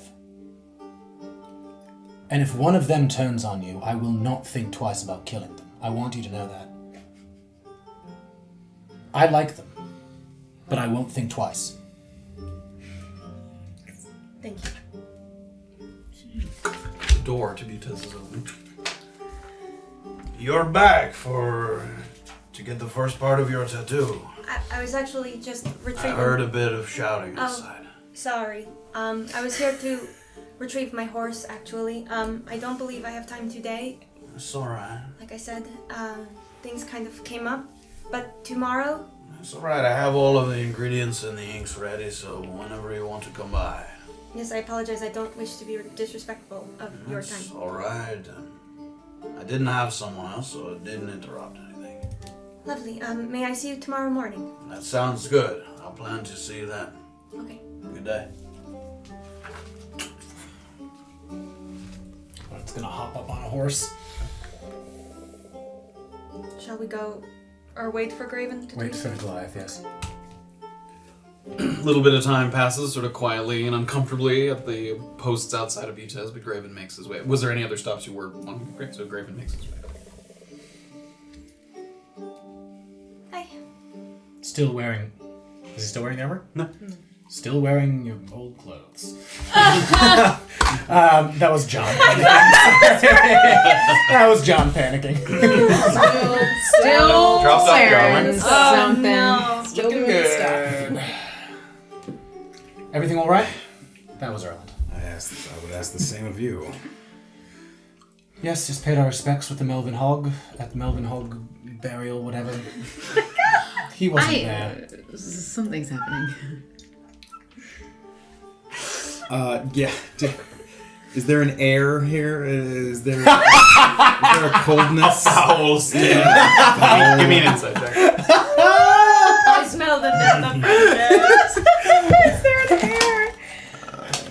Is there an air? 12. 12. A little bit. They're sort of in the middle of tacking the horses and things, getting ready to go, so there's an activity about it that makes it hard to tell. Yeah. But as you were approaching, you didn't hear them talking, so it seemed unusually quiet, but you don't necessarily get like an overwhelming sense of that.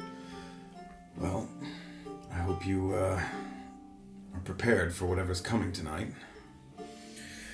Well, the plan right now, we didn't obviously know that we were going to see you, but the plan right now is for me to sit in this sort of... We can talk on the ride. So you guys saddle up. And, You someone's sharing a horse. So Graven and Orba can share a horse. So the plan right now is to have me be in the concert sort of area, wearing some sort of finery that I described to them that I would be wearing. Safira will be sitting close by in order to, engage in combat if necessary. Orba will be up. There's a sort of balcony area to the ale house where the concert is, to sort of be looking on, and I suppose you should be somewhere else in the crowd, just as many eyes on me as possible while I hopefully talk to these people who have Marvin Bishop. Maybe I'll stay on the ground as well, but also farther away. I think so, perhaps across the way so you can see. Safira is intent on the fact that we should not move to a second location, period. However, I think that we do need to discuss some sort of second place that we can go to safely that's not on their terms. Because they probably won't want to talk specifics during the concert. You have no idea how many people are coming, do No. you? It's a crowded concert venue. I sort of doubt that they're going to do any sort of large-scale attack on me in such a public, crowded place. All right. That's the plan. It's good that there's 4 of us. I agree. Stay as undetected as possible unless, obviously, something significant breaks out. You guys begin to ride, moving along the path. Graven, for the first time, moving between Nakuzi and Noba. And the sun is, it's getting to be around 5:30, 6 o'clock, so, sun is beginning to set. It's still up in the air, enough to sort of easily see the road as you're navigating and pass by people along the way. We're just going between 2, right? We're not going... We're going to. You're just one township Yeah. over. One township because over, you that's what I meant, used to yeah. went 2 townships on the steer. Steer, Yeah. got it. So just one township over. You guys start to ride. And during this travel time, Beezaura, you headed somewhere in Wamparina or between townships. I thought I'd ask you before we... I would like to go see Vitesse. Great, so Beezaura sort of returns to the deck. I think you get your things. You Yeah. had stashed some of your stuff at the Yeah. deck. So you grab your things, you grab your horse, sort of tack up. And you sort of, as you're getting up to the road that you initially entered into Wamparina, you sort of give a look back, sort of think of all the kind of information that you've had to mull over, the cases that are open, how things might connect, sort of trying to find that one kind of breakthrough lead and hoping that maybe this sort of connection to Vitesse could be that. And you begin the slow kind of ride towards, so you're headed toward Nagar West because you need to go too. So you're headed towards the township that you guys first came into. Yes. That you stayed at the inn there. So you begin to ride. And Safira is the first one to arrive in Naupa, taking the quick steed away, about a 10-minute ride. Lucky ducks. The spider comes to like a sprawling stop, bracing itself with its 2 kind of front legs, slows to a lurch, and then pulls back.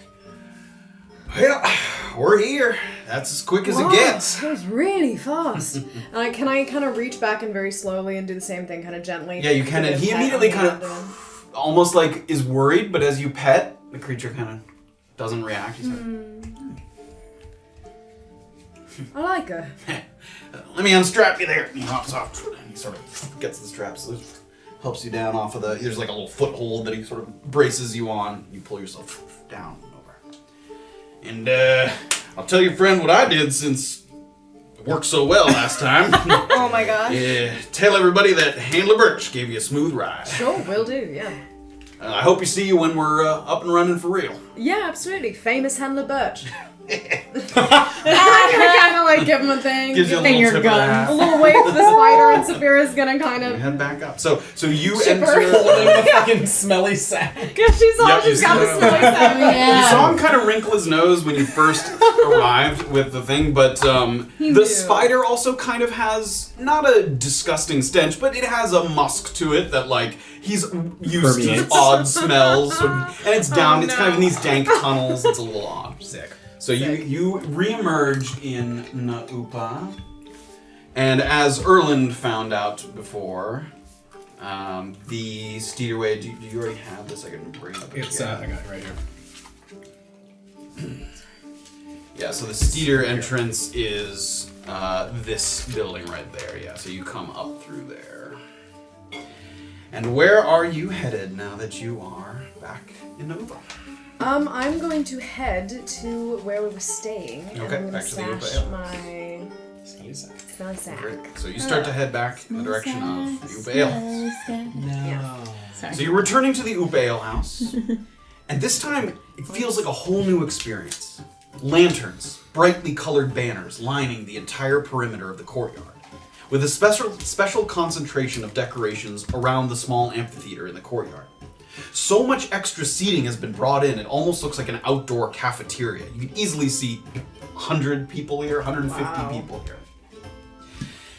Beyond the simple backing out of an agreement, it's very obvious why Satyria was so displeased by Lem Stonehand overbidding her for the following performance nights for Bremice Yord. She's clearly a very big draw, and in addition to that, Satyria prepared and spent quite a lot to sort of bring the performance space to life. It's clear that she put a lot of thought into it, the sort of lanterns hanging, all this sort of pageantry to it.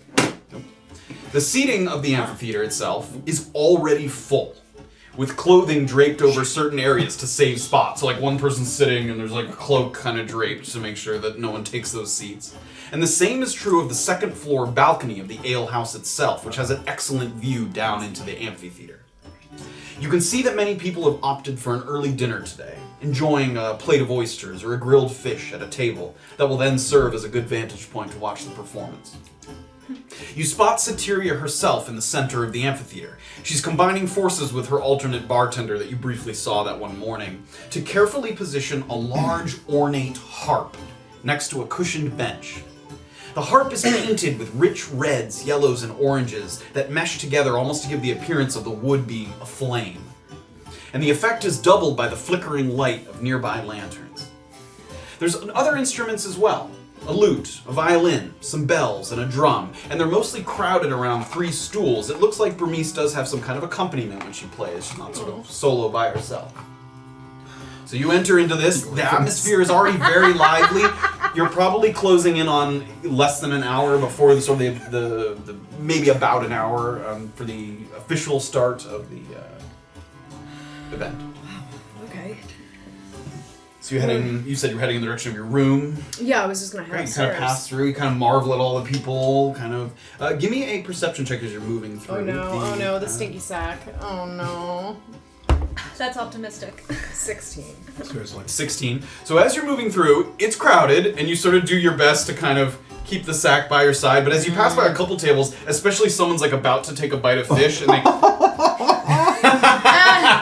sort of smell it, and you see a few eyes kind of follow you as the smell kind of wafts by. You're able to kind of conceal the sack enough that some people that are looking think it's you that stinks. They kind of walk by and you sort of That sounds see right. some people kind of covering their nose as you move along. Damn, girl. Why are you so stinky? You are Grimari. He was so stinky right now. twist. Mario alone. That'd be In great. addition to that, You spot Leto sitting in a corner. He seems to be, you don't know if he's there with people, but he's chatting with some people. He obviously knows a lot of people in Navikapura. So he has an ale in hand. He's sort of just chatting, saying hello to someone off to the side. You're not like passing him by at this particular moment. So you do happen to notice that he has already arrived. Great. I'll take stock of where he is. I'm not going to try to like flag him down right now, but. Great.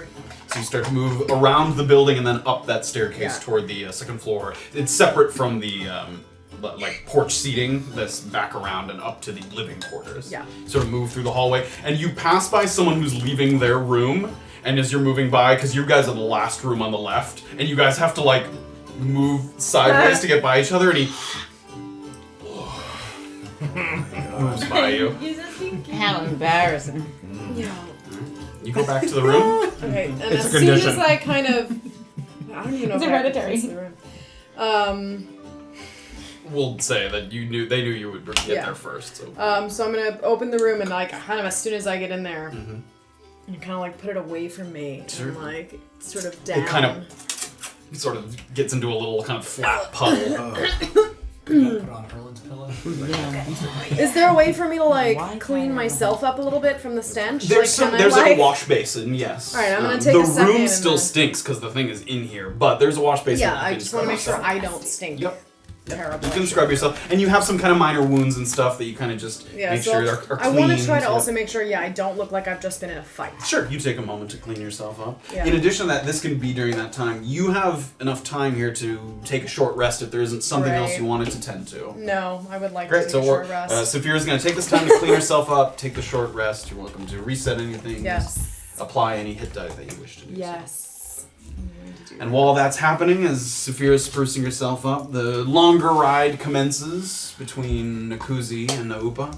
And Erland and Orba kind of pointing out on the horizon the buildings that start to appear over the bridge, and so we're pointing out that they're approaching Naupa. So it took you guys a little under an hour to sort of make the ride here. So if you guys wanted to get to the inn and take a short rest, you would not be there for the start of the concert. You'd be cutting into that. Could I ask Graven for healing? during that Yes. ride? You can. You can, I don't know. Can I have healing? Goliath, do you have any energy to heal? I have minimal energy.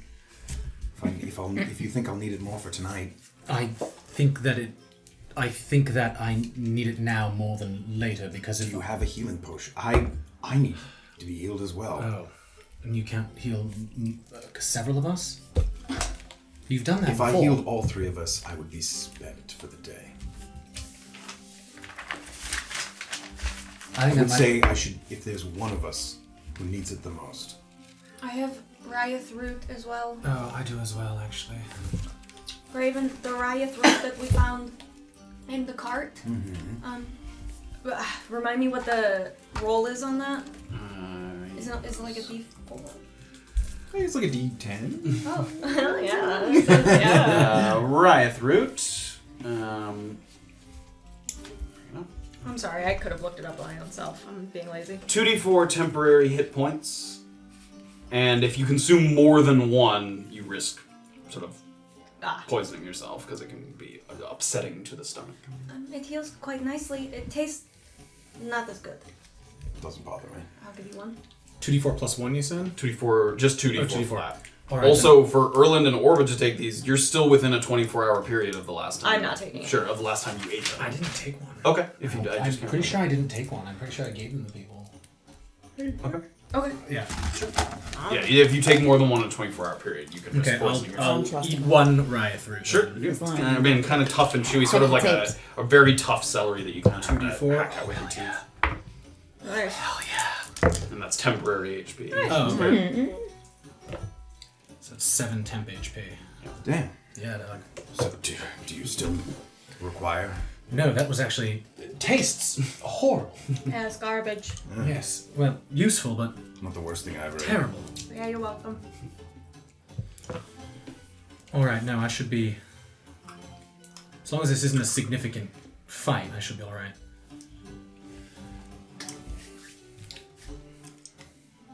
Shall we? You lead the way. You sort I of lead the way Graven's with Orba, but you guys follow your way into the kind of center of town there. You get over to the Upa Ale House and you start to see what Safira saw. Really, the place truly glowing now. Now the sun is nearly set, or it's pretty close, and the lanterns are bright. You can see it from far away, like through the streets, the sort of glowing beacon of the Upa Ale House with all the lanterns set up. More than like the ale house had on its own. She's clearly added additional ones to sort of make the place really pop from a distance. All the banners. A lot of the tables are taken already, seats sort of gobbled up as people sort of figure out exactly where they want to sit. I would have pointed out bottled to Graven as well. Sure, yeah, I think as you guys... That's like to the right and you can see the towel. Yeah, you can spider, certainly right? see, if not the exact building itself, you can definitely see like the vicinity. You can That's point out the Niels' vicinity. place. Yeah. Yeah, if you want to show sorry, him I'll exactly show where you. that is. Please. As you guys are entering the sort of courtyard space, you do see a sign, Performance Night Special. 3 cups of Best West Mead for 15 copper, which is a little discount. And they have a special meal as well, Nolan's Fish Chowder. Oh. Sort of a Nolan's Woods specialty. And it says chunks of fish, cubed potatoes, turnips with a creamy broth. So it's a special. Did you hear that? So Nolan's chowder. You did, Jared, you bitch. You lied. So I'll sort of tie up the horses. While Sure, you get again around. It's near the staircase that leads up to the up to the room. Looks like I might need to sort of sit quickly. I was going to speak with Leto, but it seems like seats are filling up. Probably got 30, 20-ish minutes before. It seems the like people are official taking start. seats, right? Definitely, yeah. A lot of them are full. I should sit down and I should get ready and then sit down. Okay. Keep an eye on you. Let Safira know, and I'm going to sort of, as we're walking, I'm going to point to the, when I looked out the window before I went to bed last night, I think, or when I woke up, whatever, I saw like that sort of area of residential. Are you saying you're going up into the room? No, not quite. Just okay. before I go up, I want to sort of point out, because you can see it kind of from where we are, that I'm just going to sort of point behind these houses here and say, like, there's a backyard behind those houses. Okay. Sort of a residential area. I figure that's a relatively safe place for me to go and speak with them, because you'll be able to have vantage points. You can hide in alleyways.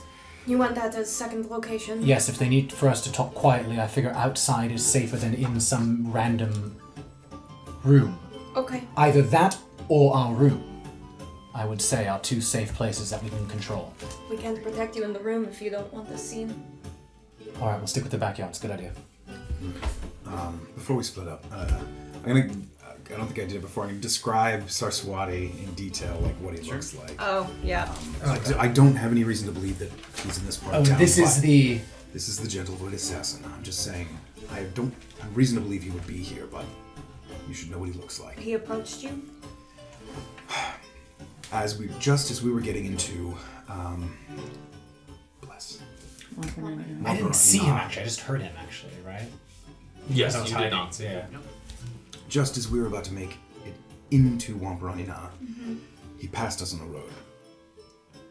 I didn't notice him, Beezaura did, and when she started acting strange, I asked, and she said who it was. What did she say? I asked if we should take care of him right then and there, but she didn't seem to think that was as pressing, so we just kept going. He stopped and regarded us, and he knows that we were together.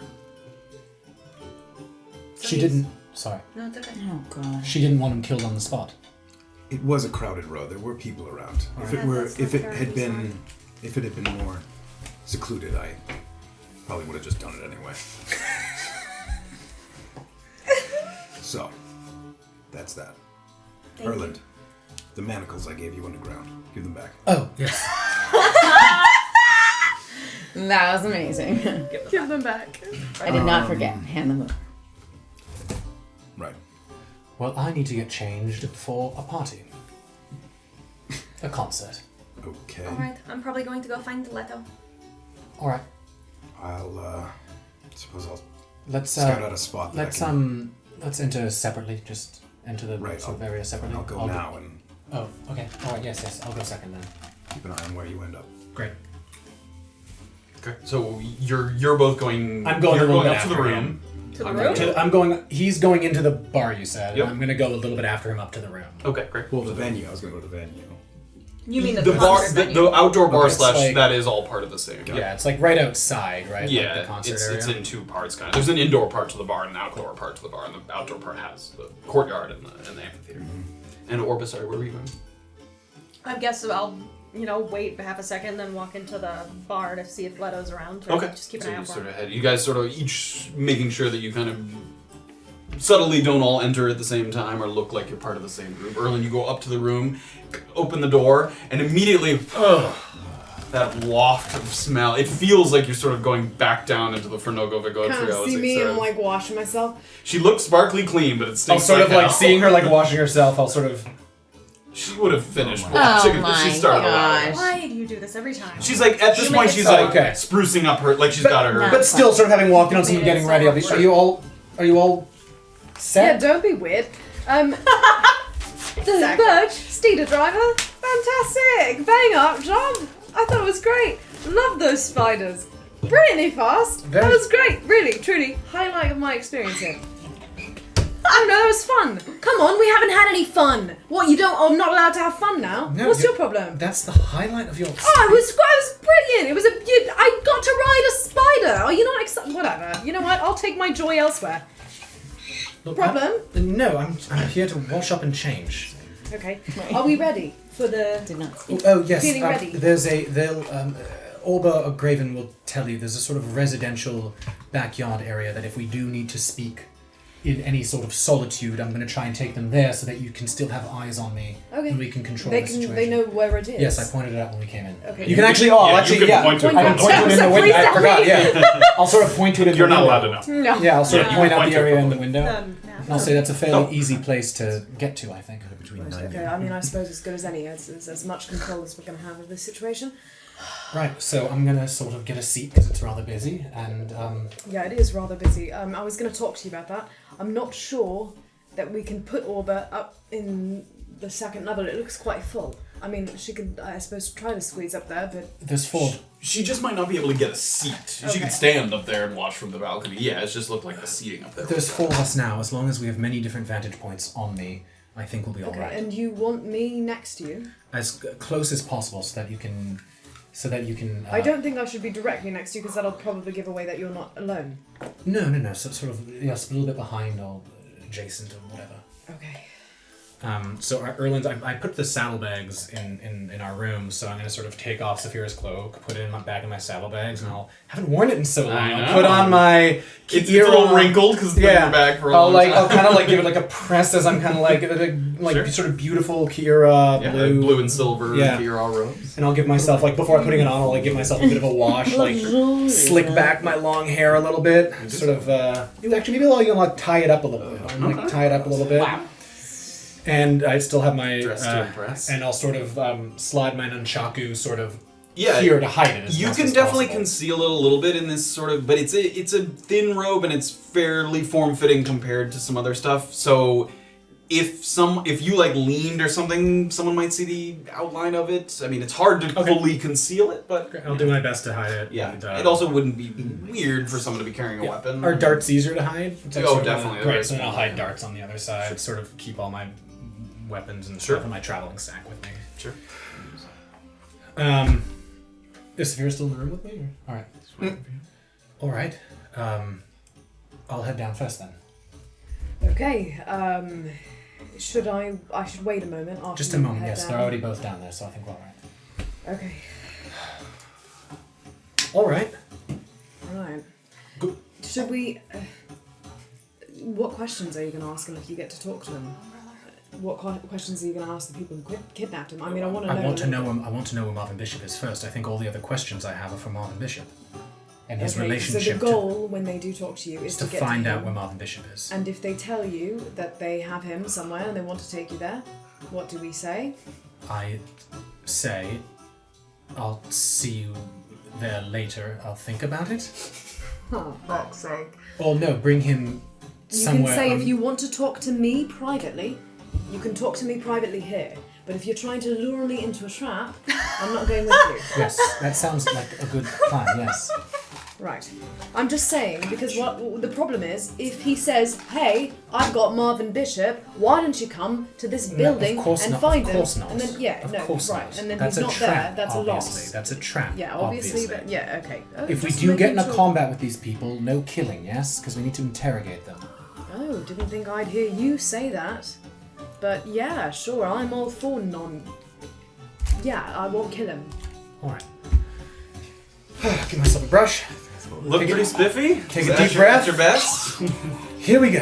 And I'm sort of gonna head Walk out down. the door. And I'm gonna put on a you bit exit of a... out the door, and there's Oh someone my else in the hall who he looks like he just put on like a nice robe and is exiting his room, and he kind of looks at yours and he's like not dressed as nice. I'll give him I'll see that and give him a wink. And He kind of follows you What? downstairs. You start to enter. So you guys have been down for a moment here in the bar. Were you looking for something, trying to find someone? Yeah, I was keeping an eye out for Leto, because... Okay. You know, we told We'll him. say that with some time, you looked around and you spot him over there. Again, sort of going around to people that he knows, sort of just saying hello. Because as you know, he was on the road for a few days looking for Roy, and when he met you guys, so he's back. He's sort of saying hello to a few of the people. He hasn't seen you yet. Looking for who? You mean that fake husband? Oh my We god. didn't have that discussion on air. Oh, crap. It's just another conspiracy theory. Don't worry about it. It's Leno and Ray. Leno. So you see him. He doesn't spot you first, but you can certainly. Have I seen them two come down? No, here, this is a or- little bit before Okay. that. Yeah, because you guys were already. Yeah, I guess I'll try to get in his peripheral Sure. and see if Sort he of sees me. he cheers someone and sort of gives them a nod and a wave, and then he sees. Ah, you made it. I'm so glad. Yes, I apologize that we may have kept you waiting. No, I was planning on coming, like I said, to the concert, so I'm quite happy to be here. It's lovely to see you. Graven is gonna be here as well. I don't know where he went. Oh, that's excellent. So all of you then, or? We're missing Beezaura, sadly. Oh, But is she all right? oh yes, she's fine. She's just on the coast. Oh, that's fine. Yeah. Not a lover of fine music, or just other business to tend to? She just keeps herself busy. That's fine. It's good to be out and about with friends. It's nice to see people here. Yeah, of course. It's quite a lot. It's rare that you see a sort of gathering this large in Navikapura. Well, she's kind of a big deal, right? Yes, she's very, very popular traveling musician. Oh, cool. What does she sing about? Things regarding her home. There's sort of legends of the great prophet Demasit. I don't know if you've heard of it. I have not. No. Well, she sings songs of the gods, and Demasit was. Legend says that he was infused with the power of multiple gods, which is thought to perhaps be a myth. Oh. So he was given great power to destroy great evil, and she sings sort of songs and ballads of that kind. Wow. What is there legend of what gods he served? Well, all of the meddling gods. All of them. Yes, they combined their power, I suppose. No I way. don't. It's a legend, so Right, I'm not but sure. it's a cool story. Yes. I've never heard it. Her songs are very popular. I'm sure you'll learn a little bit about it as she continues to sing. Oh, interesting. Cool. So, should we try to find a table for all of us so we can... Well, I know, Graven, or not Graven, sorry, Erland and Safira actually are getting closer up seats, but if you wouldn't mind joining me, I was going to try to find a place on a balcony somewhere. Sure, that But would be lovely. Also, if you have seats of your own that are a better vantage point, no, we're I've- kind of just throwing this all together. I've just been moving from table to table. Perhaps I'll sit with you for a moment and then find Erland and bounce between you. Yeah, absolutely, whatever you like. I'm going on the balcony, I think, just to hang out and... Are you trying not to be seen by Leto? I mean, Because you stand out in a crowd, I do, even a big yeah. crowd. It's big enough where, yeah, I'm not regarding. I'm Okay. not looking. Give me, it's sort of a passive stealth check. Give me it with advantage. You're not really hiding, but you're not. You're sort of generally out of sight. Stealth. 6. 6. So as he's talking So to Orba, sneaky. Graven's kind of walking around the perimeter, like kind of trying to find maybe a spot, a good vantage point, and he sort of looks over his shoulder. Graven! He's right there! Oh! Good to see you! And he sort of walks up and sort of gives you a little clap on the shoulder. It's excellent to see you. Good to see you as We well. were just talking, and all of you are here except for your friend Beezaura. Hopefully, I'll get a chance to see her later. Couldn't make it. So, I was going to say we should all grab a table, but then I guess Erland's meeting someone else. Is that what you said? Erland and Safira are gonna be closer to the stage. They wanted some alone time, she'll say with a little bit of fake airs. I didn't know. Or we'll just shrug. Wow. That's fine. That's excellent. But yes, so I'm going to probably head to the balcony if the show is starting soon. Sure, yes. Would you like to find a seat now? Coming with us. No, I think I'll stay here. Oh, just all... Oh I get self-conscious about people behind me and worrying about people's sightlines. It's nothing. All right. I thought when you came to I thought we were all meeting. I also thought that, and again, our plans are constantly in motion and never fully settled, but I hope I'm company enough for you. I'd be happy to. Okay. Shall we? Yeah. Speak soon. Leto and you sort of walk up. You immediately, as you can tell as you're ascending the stairs, the seating up here is packed. All of the seats are spoken for. But there are people like leaning against kind of the ridge, just watching. So there's space to just kind of find a spot to observe. And from up here, it's a very good vantage point down. You can see that large harp in the center and the other instruments, those sort of circles of people leading up in the amphitheater, full in the middle there. So yeah, it's a very good. I guess Orba will take her spyglass out and hand it, like gesture to Leto if you wanted to get a close look at the stage. He looks through it, and this is a good spyglass, and it's not that far away. He's sort of. Oh, okay. I think just my eyes are fine. I mean, if you look through it, you'd be like looking at her face through Yeah, that sounds awesome. Orba's gonna do it. See the tears. Yeah, but actually, I think Orba's gonna keep it out just for also Sure. surveying. So Erland emerges first. Come down. What are you doing? I'm gonna proceed first to the bar. Sure.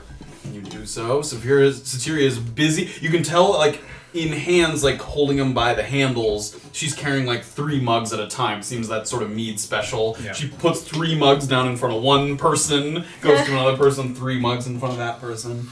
She sees you. 3 of the ales there, please. Yes. The mead special is the 3. Yes, sorry, the mead, yes. Sorry. Excellent. She sort of takes 3 mugs, fills them up, and brings them over, slides them, and she doesn't let go of them at first.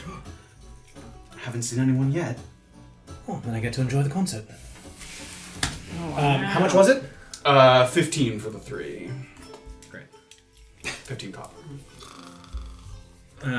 So I'm gonna take I'm gonna sort of hold all 3 of them, and I'm gonna go and try and get myself a seat. All right, give me an investigation check as you try to find a chair that might not be spoken for. 19. 19. So there's a number of groups. You can't get a table like right on the perimeter of the amphitheater, but there's one maybe a row or back or so, and there's 2 guys that are seated at the table, but then there's 2 other chairs that are empty that it doesn't look like there's like an ale at or anything. So you're sharing a table, but there is another seat available. And this is, where is it, like right at the very back? No, it's not at the back. Did you want something at the back? No, I wanted something in the It's fairly crowd. close to the amphitheater. Oh, great. There's the amphitheater, a circle of tables around it that are all full, and then another circle of tables. That's where your table's great. in that second But there are circle. people behind me as well. Oh yeah, great, there's people on great. all sides of you. So I'll sort of go up with the ales. Sure.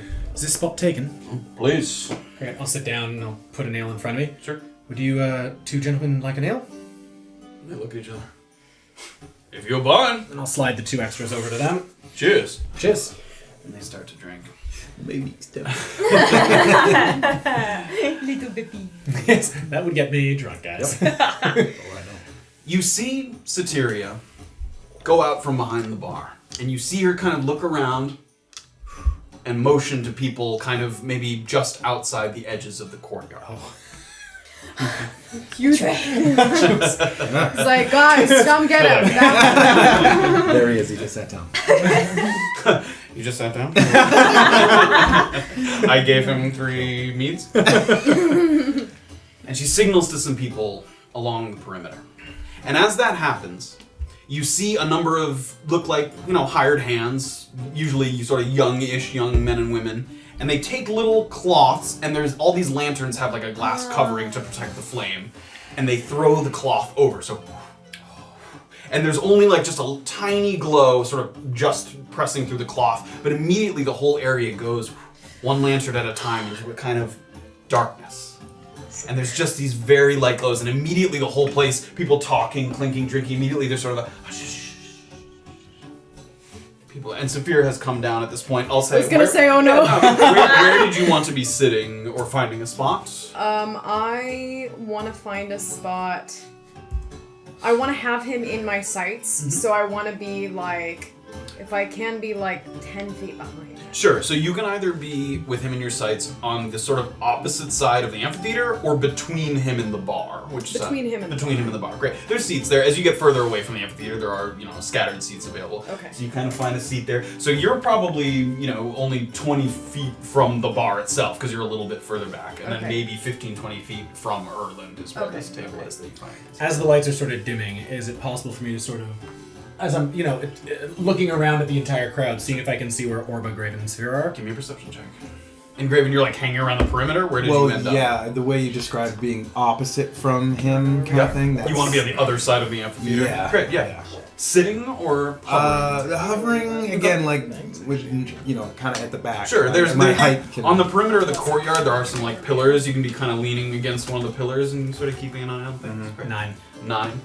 You give a quick look around. You do spot Graven. He's not terribly inconspicuous. So you see him kind of leaning against the pillar there on the far side. And Safira's close enough that you catch a glimpse of her. You look up at the balcony. It's very crowded up there. I mean, people are kind of jammed shoulder to shoulder, all kind of looking down, trying to get a good view of the amphitheater. And you can't immediately spot Orba from there. She might be kind of peering out from behind, but you can't quite see that. Great, just after looking around, I'll whisper to one of the guys next to me. Okay. Jam-packed. Busy as it ever is. And as the lights continue to go out, I will also say you notice, give me a separate perception check as you're looking around, as you're not looking for... 12. One person that you notice is that your new friend from the Temple of the Forked Tongue is here.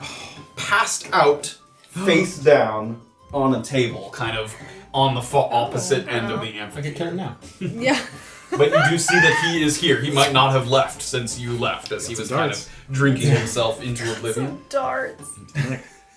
In addition to that, you see that Niels Bogus has made an appearance. He's sitting at a table kind of that first ring. He seems to have gotten here a little bit earlier. He's sitting with a couple other people that maybe he's quietly having a conversation, and that they're looking at the center. So you notice that both of those people are present here at the concert. Family reunion. The final lanterns on the far end get covered by these cloths, and the whole place goes into darkness. The strumming of a musical instrument begins, and it's followed by a voice, sweet sounding and melodic, with impressive volume that immediately hushes any traces of whispers from the crowd.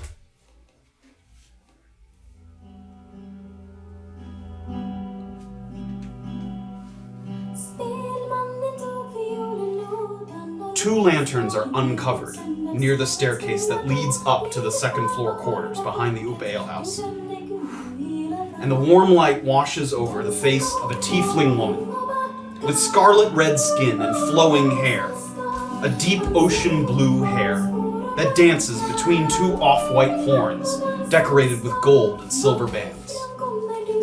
She's wearing a long kilt that she is paired with, oddly enough, a shining silver breastplate with circular emblems by the shoulders that affix a purple cloak to her back. But the bulk of it does not seem to be affecting her ability to expertly pluck at the lyre in her arms. She starts to move forward, and as she does, Satiria's hireling hands start to reveal the lanterns, one at a time, so that as she's walking forward, it lights up her kind of path as she's moving towards the center in the amphitheater, two at a time.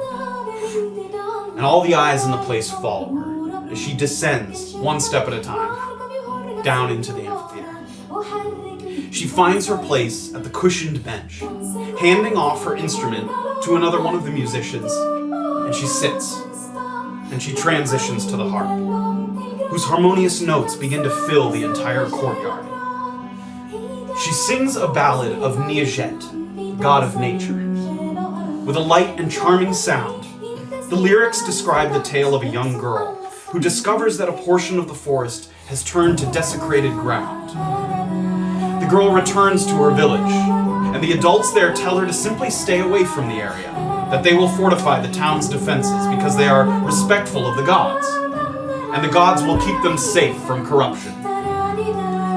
The desecration spreads, bringing plague and death, but the townsfolk still do nothing. They wait for the gods to intervene. And finally, the girl goes against her parents' wishes and she wanders into the forest. She says a prayer for Niajet, for every living thing, every tree, every flower, every blade of grass. Niajet sees the girl's bravery as she wanders through the desecrated ground and explains to her that the decay is the will of the gods, that it is time for a rebirth, and that from death comes life. Niajet notes the girl's strength and believes she is fit for the rebirth, and she allows her to live. But the rest of the village perishes. It's a story of the gods wanting to help those who are willing to help themselves, and of complacency in an ever-changing world. And she continues to sing the notes, and everybody quietly listens, and she continues to pluck at the harp. And Erland kind of watching down as the performance is taking place, you hear a little as the chair next to you is pulled out and somebody sits down. And with one hand sort of covering the side of their face, they sit at your table and you peer over. And that is where we're going to end. No! Absolutely not. Silly. I was literally I was in like a trance listening to that talk. I would like to give a very special shout out to Merrigan, Merrigan, whose music we are using for the Bard Bremice Yord. Merrigan Music on YouTube and her Patreon. We don't have any affiliation to her. I found her music and thought it was very appropriate for this particular part and asked her if we could use it, and she generously said yes. So thank you very much to Merrigan Music for your wonderful, wonderful music. Wow. You will likely hear more of it as we come back next week. We turned it down a little bit. And as the concert continues and we hear a few more songs, you will likely hear more of Merrigan's music, and I will shout her out once again. But that is where we will come to an end for tonight's stream. As someone finally may be making contact with Erland regarding GGG P216 and maybe Marvin Bishop. Maybe. Maybe. Not really. Not really. Probably not though. He's dead. What? He's dead. Oh, no. I definitely killed him. I want the concert. I know. Oh, the concert's coming. Shut up! Don't say it like that! Oh, there's music to be made. Thank you all so much for joining us, as always, as we figure out the next story, next chapter of A Peek Beneath the Veil, and figure out what might be happening next, and where Beezaura might be headed, and what she might be finding out while this concert's going on. Yeah. Headed to Vitez Go to the poop pipe. Oh, damn it. with a very... Oh, the poo pipes! You're missing your poo pipe appointment. Yeah. She's like waiting there. Yeah, she's like, I got the oh, poo no, knife. please don't want to poo pipes. She even cleaned the poo off of her face to meet with us next. Yeah. Maybe I'll make my way back there.